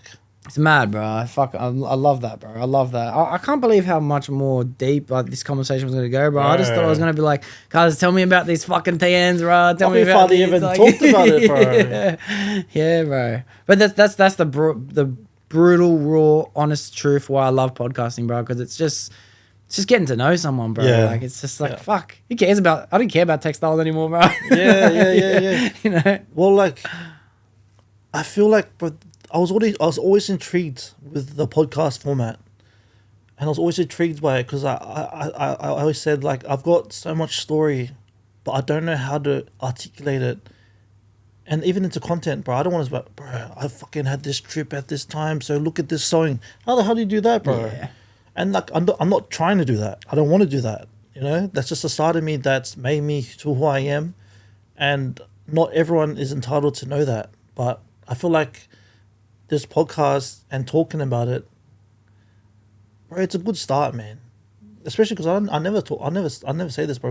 Even my mates knew that I did what I went through, but to the extent, nah, Yeah. no way, bro. Nah, I kept it to myself. I was pretty, like, kept the cards close to my chest, and you know, in front of you, I was smiling, but as soon as I left you, bro, I was ready to fall, bro. I was ready to just drop, you know, like. But yeah, now that I'm in this position where I'm at now, and I know I'm not in a position where I'm like killing it, bro. I'm not saying that, but bro, it's the freedom that I can just wake up and just do what I want to do, bro. That's crazy. Like, you don't have to be where you think you can compare yourself to be the most successful version you can be, bro. Like just knowing where you were and where you are, like that's still everything. That's everything. You know what I mean? Like far out. I wanted to ask you a couple of things before we end up having to wrap up the podcast too, because I think it's a perfect time for this episode to come out for me, because like I've been so interested in clothing and style for a very long time, and bro, I've gone through every possible version of fashion and style you can think of, and I haven't found anything that works for me yet, bro. But it's like I've been slowly working in my own head about the things that I like, and the only way to do it is to create it myself, bro. Realistically, you know. So I want to know, like, from your perspective, if someone wanted to get into sewing or even creating something like that, could use a needle and thread if they wanted to. But from your perspective, like, how much is the investment someone should make before they start doing it? So I get a lot of messages, bro. So from people that are were in the same boat and they want to be creative, and they even say like, I want to start sewing, I want to do this, I want to do that. Then even that they ask me like, how did you start? And I'll even give them the same pattern I learned from. I give them the same video that I learned from. I'm not like gatekeeping nothing, bro. So like, I get this question a lot, and I got a few guys in my that follow me strictly because we talk in the DMs of even like a month later they'll ask me, "Oh, bro, how does this look?" And I'm like, "Bro, that's hectic, bro. But you still got work, but that's hectic. Good start, you know." Yeah. So it's funny, bro. It's like even with the content, when I said I'm just making the content that I wish I could have seen, I'm also trying to be the guy that I could have asked for help when I needed it, bro. So like in that sense, I'm trying to do that. But in regards to starting it, bro. It's just gotta go from your it's just gotta go from your mind to being practical. So like, you can say you want to start it. There's no price to starting it, bro. There's no price. You could throw $1,000. You could throw $100 into it. You could throw $200. It doesn't matter. The price doesn't matter, bro. It's just the fact of you making the steps to do it. That's all it has to take, bro. That's all. Just you taking that step. That's it. Money doesn't have to do with anything, bro. Even you just making your own page, start making the videos, just doing what you want to do. So it's funny. I got this message from this kid, and he messaged me and he's like, "Bro, I saw your video about you being lost in your job, and I'm feeling the same. Like, how did you fit your purpose?" And then he's like, "Can you call me? And can I get some advice?" And he just gave me his number, and I read it and I was like, "Fuck, bro! Like, this is a message that I would have sent to someone that when I was trying to learn." Fuck it. I was like, I had time, but I rang him. He was like, "Bro, what do you mean? Like, what did you ring me for?" I was like, "You wanted advice?" He's like, "But like, I didn't think you would actually call me." I was like, "Yeah, bro. Like, what did you want?" He's like, "Oh, well, like, I need advice, bro. Like, I'm in the same thing. Like, I don't like my job. Like, how did you find your purpose? How did you find sewing? Like, what sewing machine should I buy? What fabrics do I buy?" I'm like, "Bro, calm down. Like, step back. Yeah. Don't take what I'm doing as your purpose. And I just said to him, like, "What do you like? What do you enjoy?" He's like, "Oh, I like shoes." I was like, "All right, so shoes. So what about shoes do you like?" He's like, "Oh, well, like, I like the construction of shoes, and I like." I was like, "Okay, so what would you say if you could just create your own shoes?" And he's like, "Fucking oath." I was like, bro, within like 10 seconds, bro, we found out what he wanted to do. And I was like, "Bro, you didn't need me to call you, bro. You knew this the whole time, bro." And he's like, "Yeah, I know, but," I was like, "I'm scared of how," I was like, "Bro, the fact that you gave me your number is the steps forward to getting to what you want, and you know what you want. You don't need me to tell you. But if I'm here to kick you in the ass to do it, fucking oath." Yeah. But like, the money doesn't matter, bro. Okay. The money doesn't matter. Money comes and goes, and I'm saying that with my initial start that I threw, it was like $500 for that sewing machine. But then the money that I've spent into it since then, I can't even count. Endless, yeah. Bro, I can't even count. Yeah. Bro, sometimes I'm not making money on my projects, bro. I think that sometimes when I look at the way you're selling them, bro, I think that every time I see a post, I'm like, that's not a business, that's a passion, bro. For a lot of the things. Fuck, that's crazy. You've seen that. Only because I shop around a lot, bro. I love looking at things. I'm like, I know what clothes are worth, shoes are worth, I know what hats are worth, I know what this and that, I know what time it takes to do it. Like, so all the add-ons, that's all me, bro. And most of the times I don't even calculate that into the cost. I just do it because I want to do it, and I do it because I know they'll love it. And then sometimes, bro, I just break even enough to make enough for the next project. I'm not making crazy money, bro, like doing what I'm doing.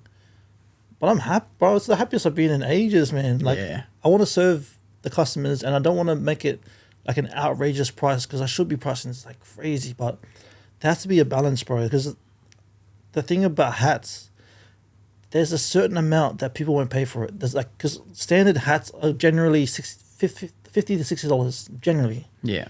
So there's only a certain amount of wiggle room I can do, but then it's what I put extra on top of it is what brings that extra. You know? So I can charge the prices I could probably charge more, to be honest.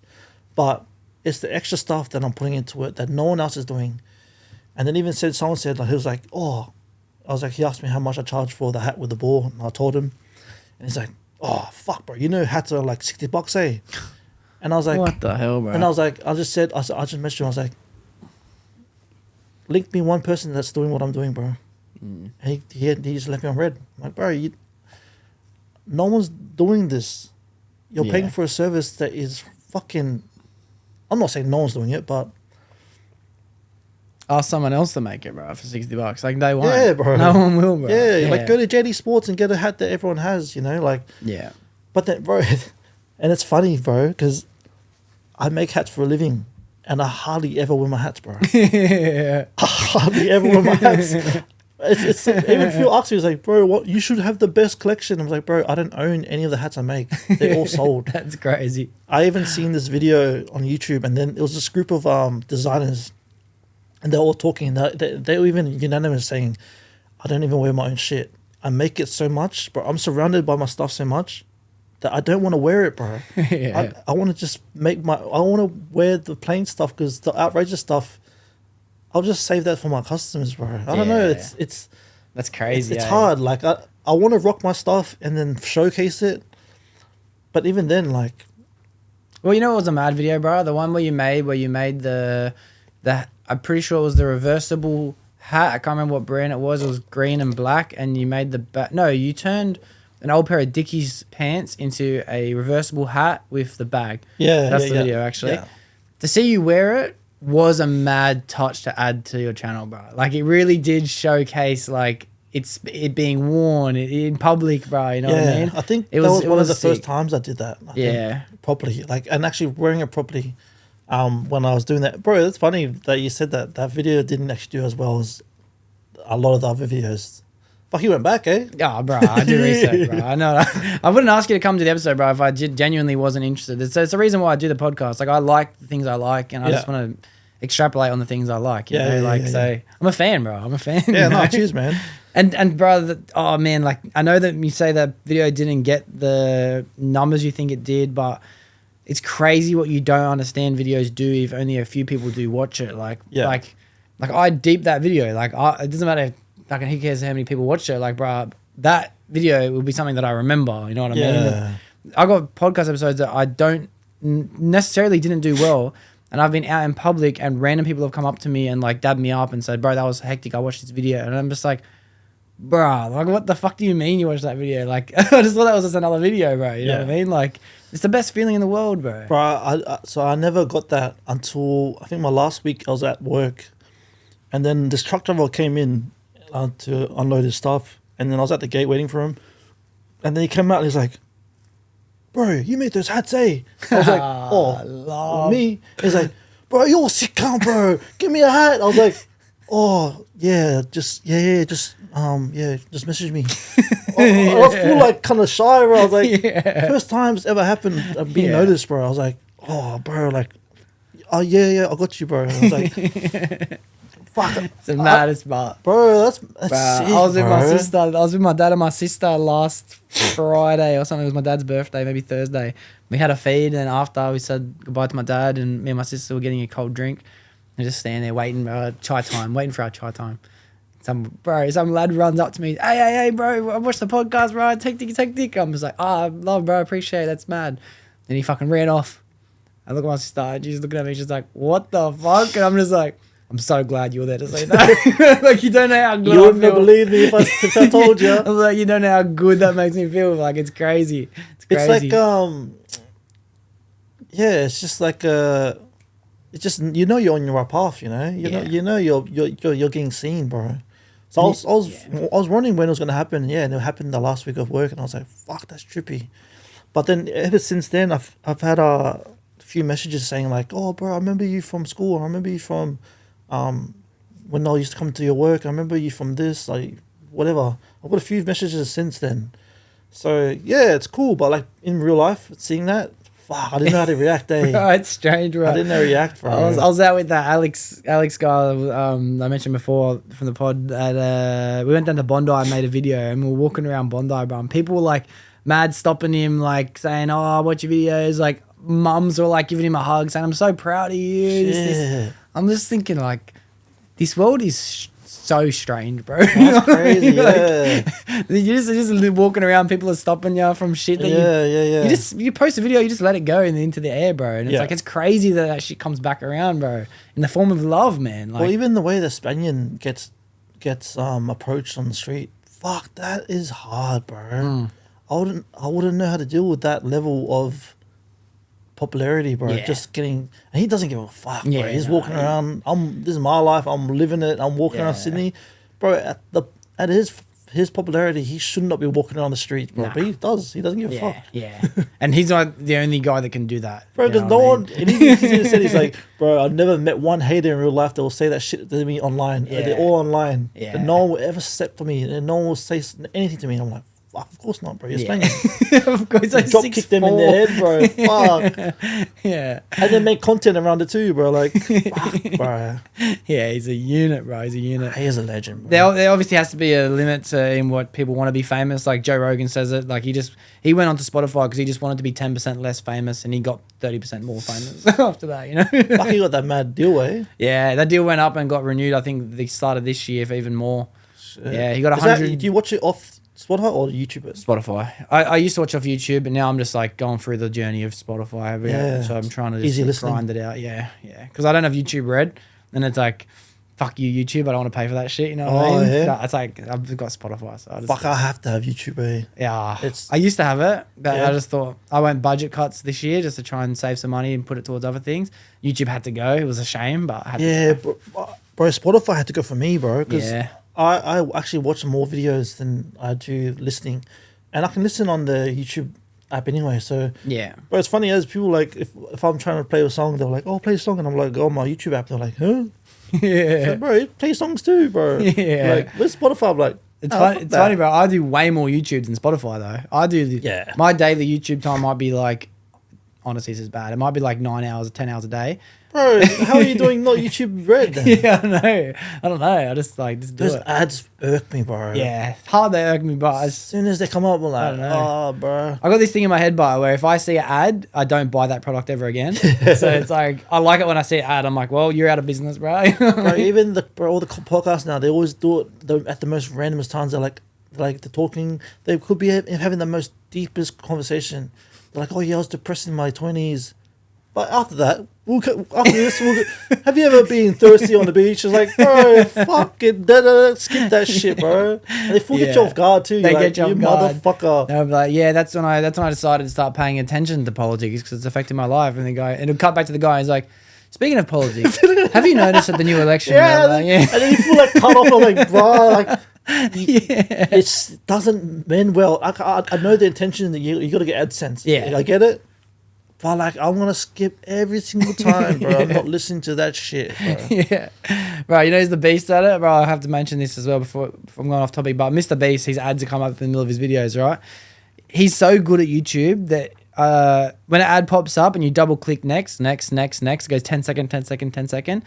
If you do that, just say the brand is like, let's just say it's fucking Monster Energy. He'll film the ad, so every time you skip it, it'll go Monster Energy, Monster Energy, Monster Energy, Monster Energy, Monster. Bro, he'll get it 10 times before the ad's over. It's done. Bro, he's the man, bro. He's the man. Yeah, that's mad. Right, he's the best. There's fucking. You watch that freestyler on YouTube? He does raps. Harry Mack. Yeah. All right, bro. I love his. I never skip his ads because he raps his ads, bro. Yeah, right. See, that's creative. I love that shit. Yeah. But if they're like trying to just like push shit when they just. It depends, bro. It depends. Yeah, it has to happen, bro. You have to allow it. That's the thing. I get it. I get it when I'm sewing, and then if I'm sewing and not watching it, and it plays the ad, I'm like, yeah, whatever. Yeah. I'll let it run. Yeah. But if I'm watching it, I'm like, yeah, nah, fuck off. Oh, I'm skipping every ad. There's no question about it. Yeah. I respect the ads, but they gotta go. But yeah, you gotta do it. You gotta do it. Because the way I see it, bro, if I didn't have ads, like this is gonna get to a point where it has ads. There's no question about it. What's the other option? Everyone has to pay for my Patreon. You know what I mean? Pick or choose. Yeah. Would you ever be open to doing a Patreon? Depends if I wanted to give people an option if they didn't want to watch ads or not. You know what I mean? Because my ads are going to come up in YouTube even if people have YouTube Red because they're going to be in-house sponsorships. Sorry to interrupt this program. BetterHelp. You know, whatever it's going to be. But you take away that option. You give people the option. It's not a money thing. I think Patreon is to give customers an option. Yeah, that's the way I see it. So yeah, well. someone actually someone mentioned that to me. They're like, oh, maybe you should start a Patreon, so you can actually like be happy doing the projects you want to do.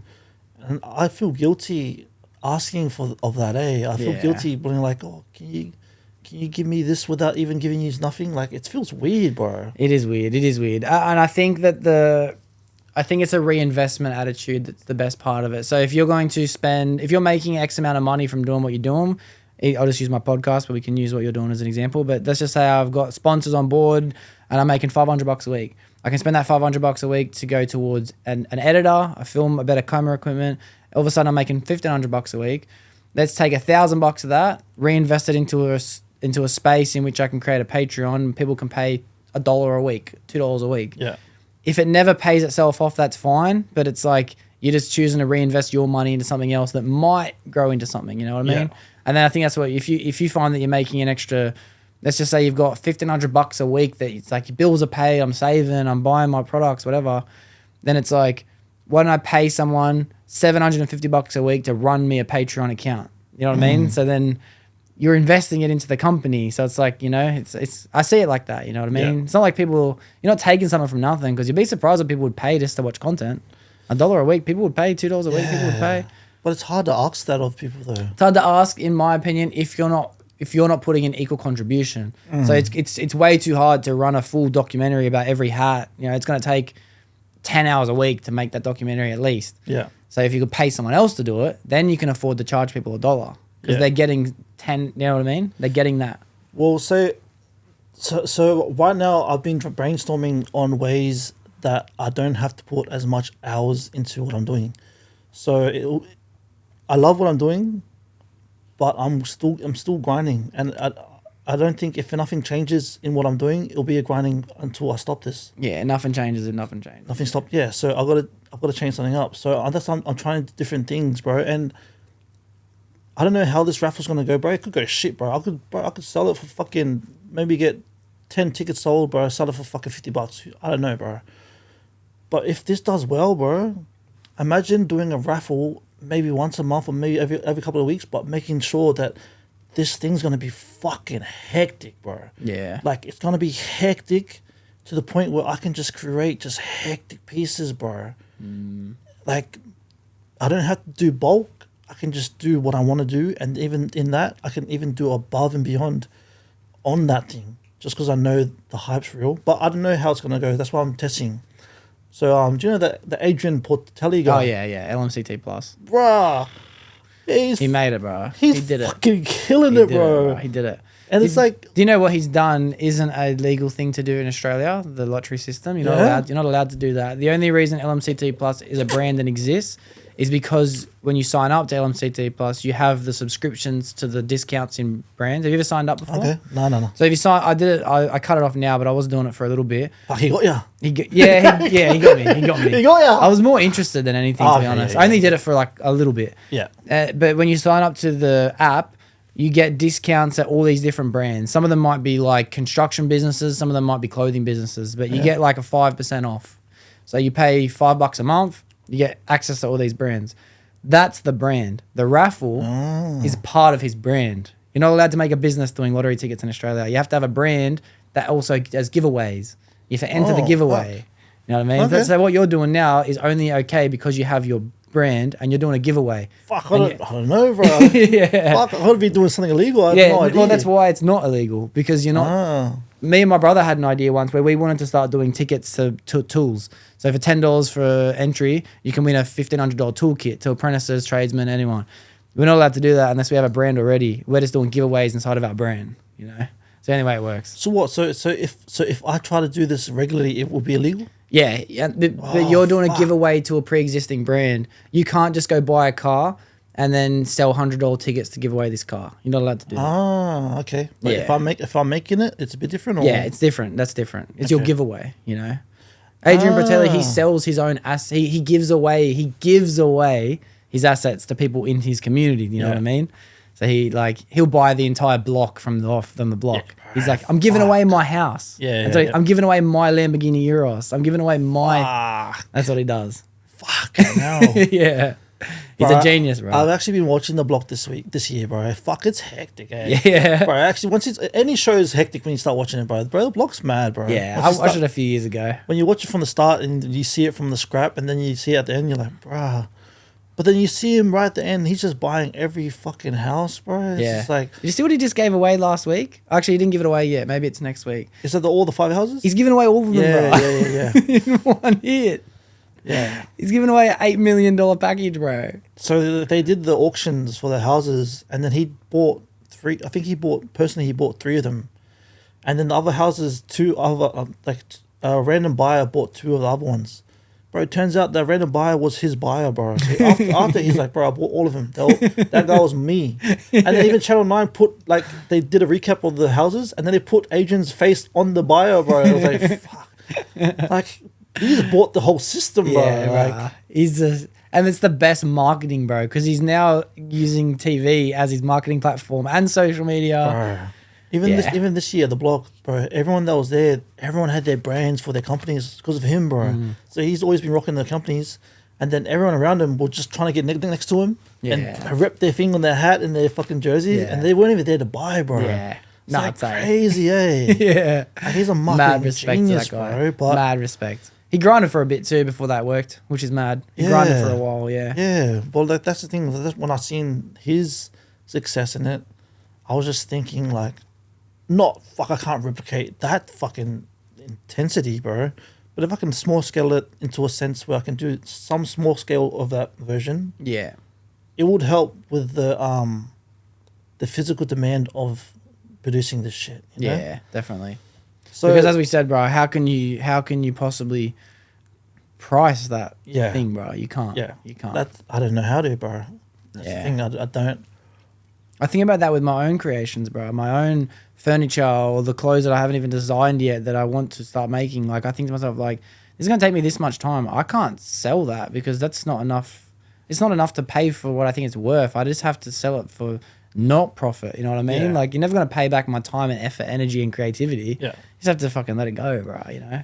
Well, at the start, I was selling the hats for $50, and even that, I was like, "Fuck, that hurts, bro." But I had to do it, and then I scaled it up to a point now where I feel like it's fair to them, but I still feel like it's not fair enough to me. Yeah. At this point, but I'm not trying to think of it like that. I'm trying to think of it like I'm not thinking of it like short term. I'm thinking like long term, bro. I'm thinking of like the longevity of this. And then he's saying like invest in yourself. So that's why I've been looking at all the cameras, bro. I'm looking at like all this stuff, all the setup that I want to take, bro. Literally, bro, I'm gonna take my content to the next level, bro. So I've even been looking at like editing styles, bro. I've been looking at the YouTubers that have editing tricks, the way they're bringing the storytelling into it, bro. I'm gonna mix all that shit, bro. Yeah. Fuck, it's a fun game, bro. When you get Right. into content, it's a fun game. Yeah. It's very limiting in podcasting. That's why for the last 6 months I've been stretching it out and like trying to do other content as well. Yeah. Mostly just do it for other people because it's practice realistically. But fuck, it's fun, bro. When you start to learn how to transition and edit and add the music you like after all the tops, and then just the way you can tell a story behind it, bro. No one's even gonna know except for you, bro. You know what I mean? It's your thing, like. Yeah. Well, that's the thing. Whenever when I learned how to make videos for Instagram and TikTok, they're like, "Oh, you got to use trending sounds, and you got to do it like short 10 seconds clips." And I'm like, I tried that, and I was like, "Bro, this ain't me, bro. I want to play the music that I want to play, bro. I want to play the music that I listen to, and I want to do it the way that I want to do it. And if they don't like it, they don't like it." And then I realized that the people that were doing the trending shit, bro, they were doing it at the start, and then now they've kind of gone away from that because it pigeonholes you into being that trending copycat that everyone does, bro. Yeah. They're just riders on a wave, bro, as opposed to being the first guy to start wearing the individual clothes, bro. You know what I mean? It's a whole different type of person, bro. Yeah, music, bro. The fucking Instagram app is just the same song. Like, dum, dum, dum. The same shit every single time. That's why most of people put mute on the videos. Cause it's the same shit, bro. Yeah. It's like, fuck, just play what you want to play. Like, who cares about trending sounds, bro? Like, that shit's cringe, man. Someone said to me like a while ago, before maybe 9 months ago, one of my mates, like he was a kickboxing instructor, like when I was a youth, and he always given me that little bit of inspiration every few years. Like if I talk to him, he'd be like, this needs to get better, or start doing this, or start doing that. You know, he's been good like that. But he said to me like, bro, if you just start trying, in 10 years from now, you could have 40, 50,000 followers, bro, just from trying. And I'm just like, fuck, I needed that, bro. You know what I mean? And I think the only way to do that is not by jumping on the trends. It's by doing and creating the page that you like to see when you look at your own page, bro, you know? Yeah. I think resonate with that. That serves the customers, that serves like the followers more if you do what you want, bro, ultimately. Like if you try and cater to them, bro, they don't even know what they want, bro. Like, not trying to be hard, but they want to be shown what they like. It's hard, bro. But you learn that. And this whole content creation game, man, it's bro, learning the algorithm. The algorithm changes week by week, bro. Some things that worked a week ago doesn't work next week. The way that you got to fucking get that hook in, bro. The hook in the first 3 seconds, bro. Fucking the way that you got to, the duration of the clips, bro. It's a full science to it, man. Like, it's an art, bro. At the end of the day, bro. Like, I thought I could make videos that I liked and I could post it, but it's like, bro, you got to post it in a way that the masses can like digest it. Appreciate it. Yeah. But it's a format, bro. And it's like, fuck, I didn't do this to learn all this shit, but I have to learn it. So yeah. The maddest thing about this whole thing, bro, and we're going to get to the end of the episode in a second, but like the maddest thing about the content game, and you've just found your niche into the content game, which is mad because you've got multiple different journeys of creativity to pursue, you know? It's sick. Like, the content game becomes so much more fun the more you collaborate, you know? Like, I've noticed, like, just doing a podcast or linking up with the mate you decide to link up with and make that collab with, like, everyone that I talk to that do it, like, my inspirations online are like, motherfucker, what's his name? Mr. C, you know what I mean? Like, he's a DJ, like, bro, he's collaborating with, like, my favorite videographer that I love watching is Jack Bilyeu. Like, this, shout out to Jack Bilyeu, like, come on, do the podcast already, bro, you know? Like, he's, oh, nah, I will, bro. He's like, so he's got him, and then they also do it out the front of the pizza shops in which I love watching their content from, and then they also do link ups with, and then all these guys are collaborating with people, bro, and it's like this mesh that this starts to form, bro, and it's like, oh, cause do you like, know what's funny? I was actually supposed to meet up with Mr. C 2 weeks ago, bro. Yeah. But that fell through, and I was busy right at that last moment when I was supposed to meet up with him. But hey, he's a busy man, bro. So like, I'm trying to get back into it. But yeah, he's like, I understand, bro. He's busy, bro. He's doing his thing, but yeah, bro, I'm in talks with him, bro. I want to get that happening. Yeah, he's man. killing it, bro. So yeah, there's no question I'm going to sit down with him, bro. It's going to happen. But he's a busy man, bro. Well, the way you're doing it, bro, calling everyone, fucking oath, bro. That's what I need to do, man. I need to start reaching out. I need to start collaborating more, bro. Yeah. But that's the thing. That's why I wanted to do this. I wanted to just get my feet warm, bro. I wanted to just start, bro. I wanted to just start because I can't stop. I mean, I can't just keep sitting there in my room just making stuff and doing it by myself. I want to collab, man. I want to grow other people. I want to, you know. It's inspiring, bro. People people get inspired by other people doing mad shit, bro. And I don't just love the content you put out, bro, because I can see the effort in the content. The content's always improving. The art in which you're creating, it just fits my style, like, realistically. Like, I enjoy that as well. But the thing I love the most, bro, is that you're documenting the whole thing and you're telling people, I quit my job to do this. Like, I finally get to do that. Like, I'm putting myself out of my comfort zone. Like, bro, it's hectic, bro. I just think what you're doing is mad. And I can see no reason why you're not going to have apprentices working underneath you, bro. I can see no reason why you're not going to have a factory, bro. I can see no reason why this ain't going to keep growing, bro. Like, I don't know, man. Social media will grow no matter what. But I can't wait to see your art evolve, bro. Like, you know what I mean? Outside of the art, bro. Well, like, that's the thing. That's the thing about quitting my job. I just got so much time now, man. So I want to learn, bro. I want to learn. I want to go back to the drawing board. I've got ideas I need to do, and to do those ideas, I need to learn new crafts. So I want to mix a few different crafts together. I've got a few ideas, but yeah, it's down the way. It will all come out, but.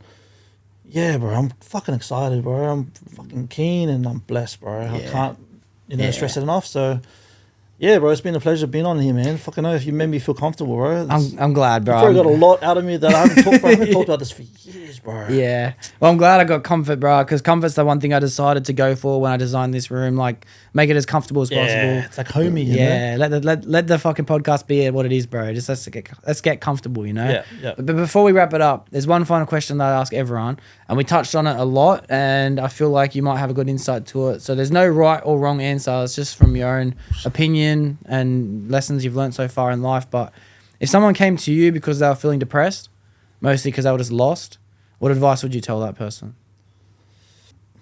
Bro, I could actually talk to my younger self, bro. If my 25-year-old self that was down in the dumps, depressed, anxiety ridden, all I can say is, man, you'll come out the other side, bro. No matter what. It's I heard this quote. Time goes by with you doing it with or without you doing it, bro. Time goes by, bro. You can be in that same position, or you can make steps to get out of that position. So, yeah, bro, it's temporary, man. Everything you're feeling, anything that you're going through, it's temporary. So, don't feel like your present moment dictates the rest of your life, bro. It's just one moment of your life, bro. Like, just use it as lessons to make yourself better and become better, you know? Yeah. But yeah, I think that's what I'd like to say to myself, yeah. Yeah, I love that, bro. I love that. I'm so glad you just mentioned that quote too, because it's something that I was thinking about before when you were telling me about that year journey of deciding I'm going to grind, then in a year from now I'm going to post. Like, I think about that a lot. It's like a year's going to go by either way. Yeah. It's still a year's going to happen, bro. Yeah. I think about that all the time. Yeah, bro. I thought about that when I was an apprentice, bro. I started my first day going, bro, I got 4 years to become competent. And then I realized, like, well, 4 years are going to happen. Like, Yeah. you may as well become competent, you know? Yeah. That's the thing. The work you do today is going to be the work that you've, like, reaped in a year from now, bro. So, like, talking about doing the work, thinking about doing the work, isn't doing the work, just fucking knuckling down and doing it is doing the work, bro. So, Facts, bro. You like Chris Williamson, bro. Ah! You like Modern Wisdom, bro. He's the man, bro. Brother. He was here last Saturday. Yeah, did you go to the show? Nah, I went to Bad Friends next door. Oh. I had tickets to both. Yeah? I had tickets to Chris Williamson. I had to Sack, bro, because I already had tickets. I bought me and my mate a ticket to the other show. Wow. So, bro, I owe a lot of my journey from listening to his podcast, bro. The words that he spoke was like exactly what I needed to hear at that time. Him, bro. So that Alex Samosi video, he's done a few of them. Yeah, he's on free now, yeah. Bro, I cannot tell you how much times I've watched them. Oh, I've watched, facts. I've rewatched all of these because they're literally, bro. Alex has just told you all the steps in the entrepreneur's dream of becoming what you want to be. Everything, bro, from the lonely chapter to making it to drowning out the noise to his struggles, bro. Like I relate to that so much. So like now, watching it back now to where I am, and then watching it back then, thinking, "Fuck, man, if I can just implement this stuff, like hopefully I can get there." So now I watch it back, I'm like, "Fuck." Yeah. But like, Shout out and love, That's bro. funny that you said that because, bro, that's how much times I've watched those videos, bro. Yeah. The quotes just come out because I literally, I'll be sewing and I'll just be like, yeah, because the work doesn't get done if you don't do it. Like, I'll be listening to them saying it, I'm like, yeah, fucking no, yep. I'll be like reciting what they said just because I've watched it so much, but yeah. He's a fucking legend, bro. Chris is the fucking man, bro. Yeah. Nothing but love and respect Yeah. because he has devoted himself to making as motivational and respectful and honest and authentic content I've ever seen on the internet, bro. Bro, Fastest, biggest growing podcast I can ever think of, bro. Bro, the quality that he's put into his, bro, it's full movie. Bro, do you watch his? Do you have him on bro. Instagram? Do you follow him on Instagram? Yeah. Have you noticed his videographer is also a G? He's a fucking man, bro. Like cinematic. If you his latest post, he's got a photo of him sitting on the table, and you swipe to the right, and it's got the guest sitting on the other side. But if you swipe, it's one giant photo, bro. Like it's art, bro. Everything he does is art, bro. It's fucked. Yeah, And that's the thing, bro. You think like a podcast host wouldn't be in touch with that side, but But he's seen like the product for what it is, and he's like, bro, he's polishing it, bro. He's polishing it. He just did that one with Matthew McConaughey. Yeah, great episode. Wow. In the barn, Bruh. bros. I watched that last night too. Yeah. After yours. Yeah, yeah, man. Okay, this guy's like, all right. I'm like, yo, I guess I'm watching this. Bro, it actually came on after yours, bro. Oh, man. So I watched yours to the end, bro. I watched even your questionnaires at the end. I even watched that. And then after that, it came to his one. I was like, I just heard his voice, all right. I was like, okay, I guess I'm watching this then, bro. Yeah. So like, I was grinding pretty much 2 whole podcasts sewing last night. I was like, fuck yeah, bro. Yeah. Hectic. Fuck yeah, bro. What a gift podcast art of the world, bro. Yeah, bro. But I'm just so grateful I can be a part of that entertainment people can, listen to, like, so thank you for listening. bro, you've got a gift, man. And I'm saying that because, bro, the way you've talked and the way you feel comfortable being here and your whole, bro, the love for this, your setup, the passion for it, bro, you got it, bro. Like, it's coming, man. Like, when I seen how much episodes you did, I'm like, bro, I haven't even done that much post, bro. Yeah. I haven't even done that much post. I haven't even posted that much, bro. And you're just grinding these full videos, bro. What? That's what I was like, bro. I was just straight away like, respect, cunt. Like, boom, let's do it. Let's do it. Thank you, bro. Thank you. That goes a lot. That goes a lot. Thank you.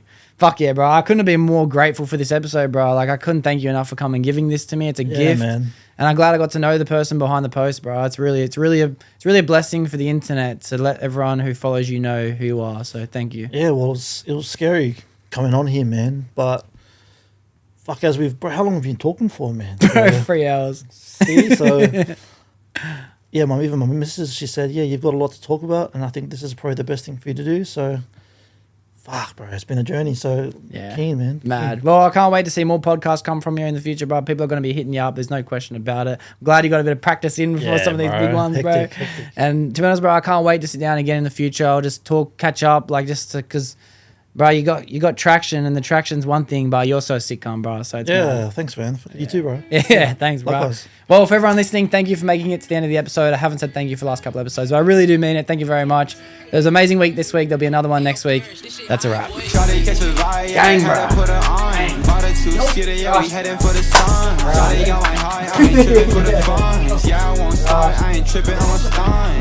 Yeah, bro. You will.